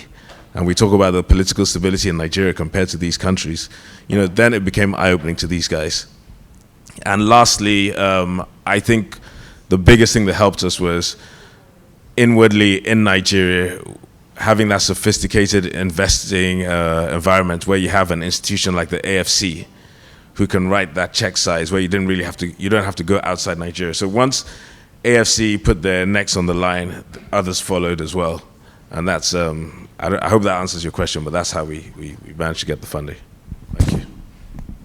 Thank you, Shegun. And, Honourable Minister of State would like to say something too.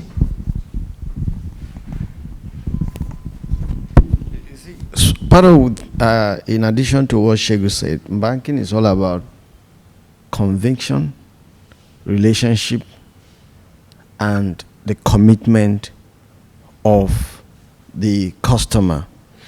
I think if Mubarak would have said something about it, you see, I came from a banking background. So, and one thing is that once a banker looks at what are the risks, how can it be mitigated? Is it possible? And what are challenges thereon? And then before I know, like, tour exploration is just not a new, is a brownfield that, and there were some explorations which were preliminary explorations done, and people, I believe that the AFC saw this preliminary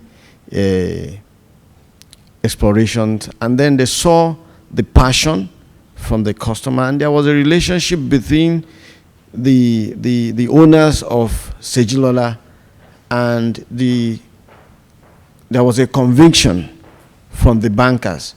Because one thing the banker looks at is that who are the promoters? How sincere are they? How committed are they? And these are part of the successes for you to win a banker to even give you money. The banker does not just throw money because he sees an investment. He has to be convinced that yes, that even if I give Sejilola this money, Sejilola has been committed.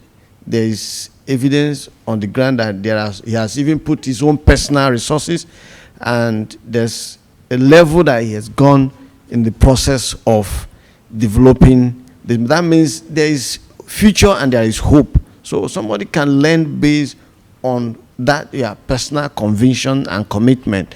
So I believe that lending, yes, sometimes can be difficult, but you need to convince the banker why he should give you that money and what is your commitment to that project. And once the banker is convinced, definitely you have the fund. And like I said, after the first person, then other people comes in because there's conviction that, okay, LC has come, then other people believe that, look, there is future in that project. So just get one, convince one, and then you see that every other banker will follow. Thank you. Thank you. Thank you very much. Thank you very much, sir. Like he rightly said, he was once a banker and will always be a banker because he was really talking, I mean, what I wanted to say. Like everyone has said, banking is relationship. Yes, it's transactional, but it's relationship. And when you were talking to your banker, there's so many things we look out for. Yes, standard, we look at the cash flow of the business. Can the business actually pay itself, not the person running the business? If the cash flow is okay, fine. Then you look at the attitude, the zeal. You know, those are part of the due diligence we look out for also. And then beside that, the new buzzword is sustainability. How are you going to do this business? Is it in an equitable way? Is it in a sustainable manner?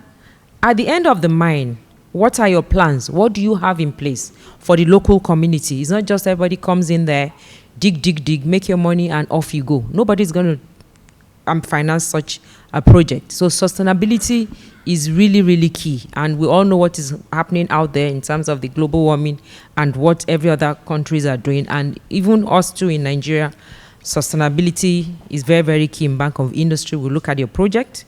How are you going to start from the point A to point Z?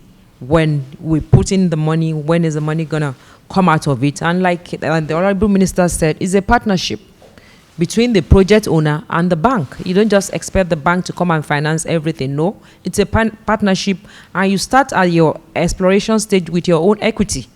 Because at that point, nobody knows. It's like a sunk cost. You're not sure whether it's going to be successful or not, but by the time you bring your project up to speed, up to production, up to where one can actually see the traction, then, I mean, the cash flow supports you from that point till the end of the project. Thank you. Thank you very much. Anyone on the panel want to just wrap up? Parting words? We're going to wrap up shortly so that we can network and have a refreshment. Anyone want to say anything on the panel?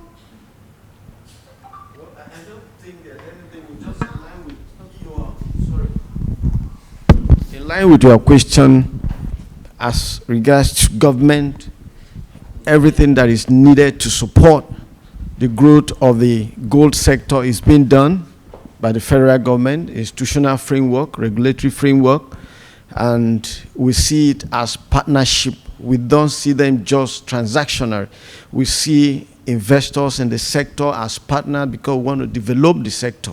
So I believe that the ministry is poised to support the development of the gold sector in Nigeria and even gold in Africa, in West Africa, because like everyone will say, everyone is looking up to Nigeria. And once Nigeria wakes up, the entire Africa wakes up. And I believe that the singular effort of some of these promoters, the Sejilola, will bring in, we are looking at in the nearest future, we have the Rio Tintos, the Glencores coming into Nigeria for inquiries.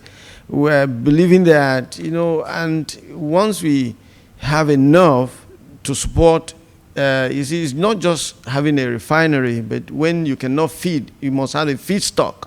So she must have a feedstock to support what she's doing. And believe, and like I said, the president has done a lot by, you know, setting up the PAGMI, the artisanal and small-scale mining for gold. So we can see how we can strip these gold miners from small artisanal to main miners so that they can support the gold chain ecosystem. So we, on the government side, we are willing to support what the private sector people are doing. Thank you. Thank you. Sorry, I don't know if there is people from Ministry of Finance. Okay. Just want to talk. Here we have a lot. Multiple taxation. Taxation, sir. Here you want to export your raw gold to your manufacturer. You pay royalties, go through custom procedures and exit. So when you bring the jewelry back, you need to pay heavy tax there. Son is the custom declaration. A lot, they have a list that they will give you. You need to comply and you need to pay all. That's why you need the ministry, because bring up your complaint to the ministry. But what we are doing in Nigeria in the future, you don't even need to send it, because we have these refineries in-house. We have these refineries inside. That's why the downstream gold, the downstream processing policy we are doing is very, very important, not just for gold, for every mineral. We are saying that all minerals produced in Nigeria, all ores must be processed. So we encourage even the refiners of gold to bring their gold to the level that you don't even need to export your gold. You can process it in Nigeria, get the finished goods, and then you don't need to have multiple taxation. So in consideration to what you just said, we will look into it and then complain to the ministry. That's why we're there. If you have any support that you need from us. You see, sometimes most people don't like coming to the ministry for inquiries, for support. I know that within a few times, I know how many people have written to Ministry of Finance asking for one waiver or the other, and they've always granted those waivers. So you need to align with the ministry. For us, is to support you to avoid double taxation. But in the nearest future, we don't want these things to be taken out of Nigeria. We want them to be processed in Nigeria. We have it to that BMA standard, and then you can use it. You can export the finished goods, no longer the raw materials. So we're getting to that level. So, but all we are saying is that we bring a complaint officially, then we'll get involved the Ministry of Finance, and then we'll see how we can resolve it on your behalf. Thank you. Thank you very much. Thanks. We need to wrap up. Hold on. Sorry. I wanted to just respond, and thank you, Mr. for the opportunity, of course. I wanted to respond to the issue he raised about double taxation. This is a reoccurring decimal in the country. And that is why the Minister of Trade and Investment has taken it upon itself to ensure that there's a free flow of goods and services. In doing this process, the Minister of Trade, October Richard Adeni, has constituted a standing committee that has Minister of Finance as a member with a standard organization, customs. We call them the heads of agencies. So there is already a mechanism put in place called the Trade Facilitation Committee, right? It's a mechanism put in place to ensure that this issue of multiple taxation is taken out. And I will not give it's not really particular to gold. Every sector you look at. So there's a lot of things. So the government itself has already understand that. And if, for example, if we need to take advantage of the CFTA, Nigeria must ensure you have to eliminate those bottlenecks.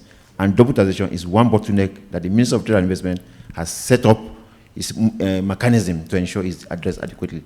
But again, like the Honourable Minister has said, this issue is noted, and for me in particular, I'll take it as a note back to the Minister to say this is one particular, recurring decimal for issue of double taxation around the gold subsector. Thank you. Thank you very much. Thank you. I will ask our panelists just to remain seated for a minute. We're going to move to some closing remarks, acknowledgements. I call upon Kolade Apata, Director Gold West Africa, and also Busola Adiogon Phillips from the Nigeria Pavilion to give a few parting words before we break for tea. Thank you very much.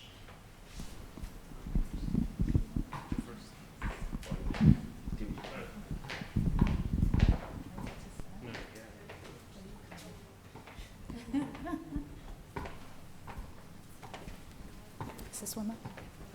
It's on.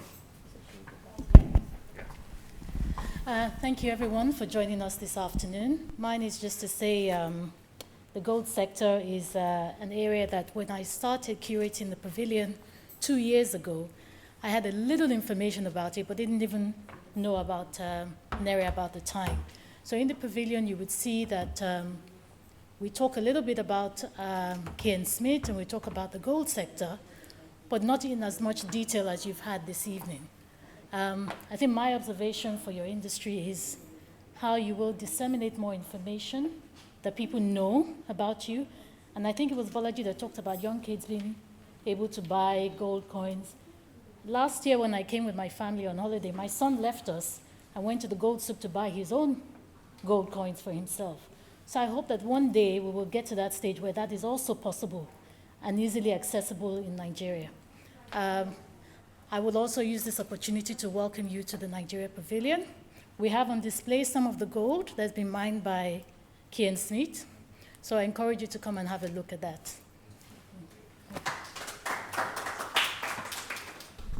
And on behalf of Gold West Africa, I want to thank everyone for coming. I know some folks flew 18 hours to get here just for this, and we sincerely appreciate your commitment.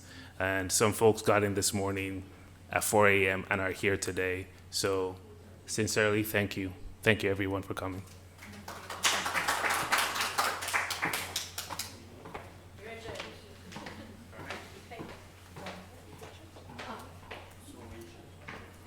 I just want to announce to our speakers here that there will be some photographs taken, so please don't rush off anywhere, please.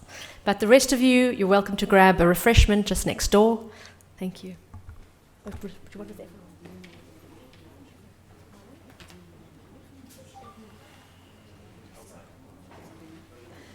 If you're looking for the refreshments, it's just through the back door, double doors at the end of the room.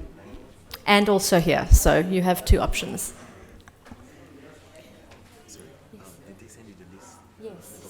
Yes. Okay, so where do you want to do the photos? Here? Okay.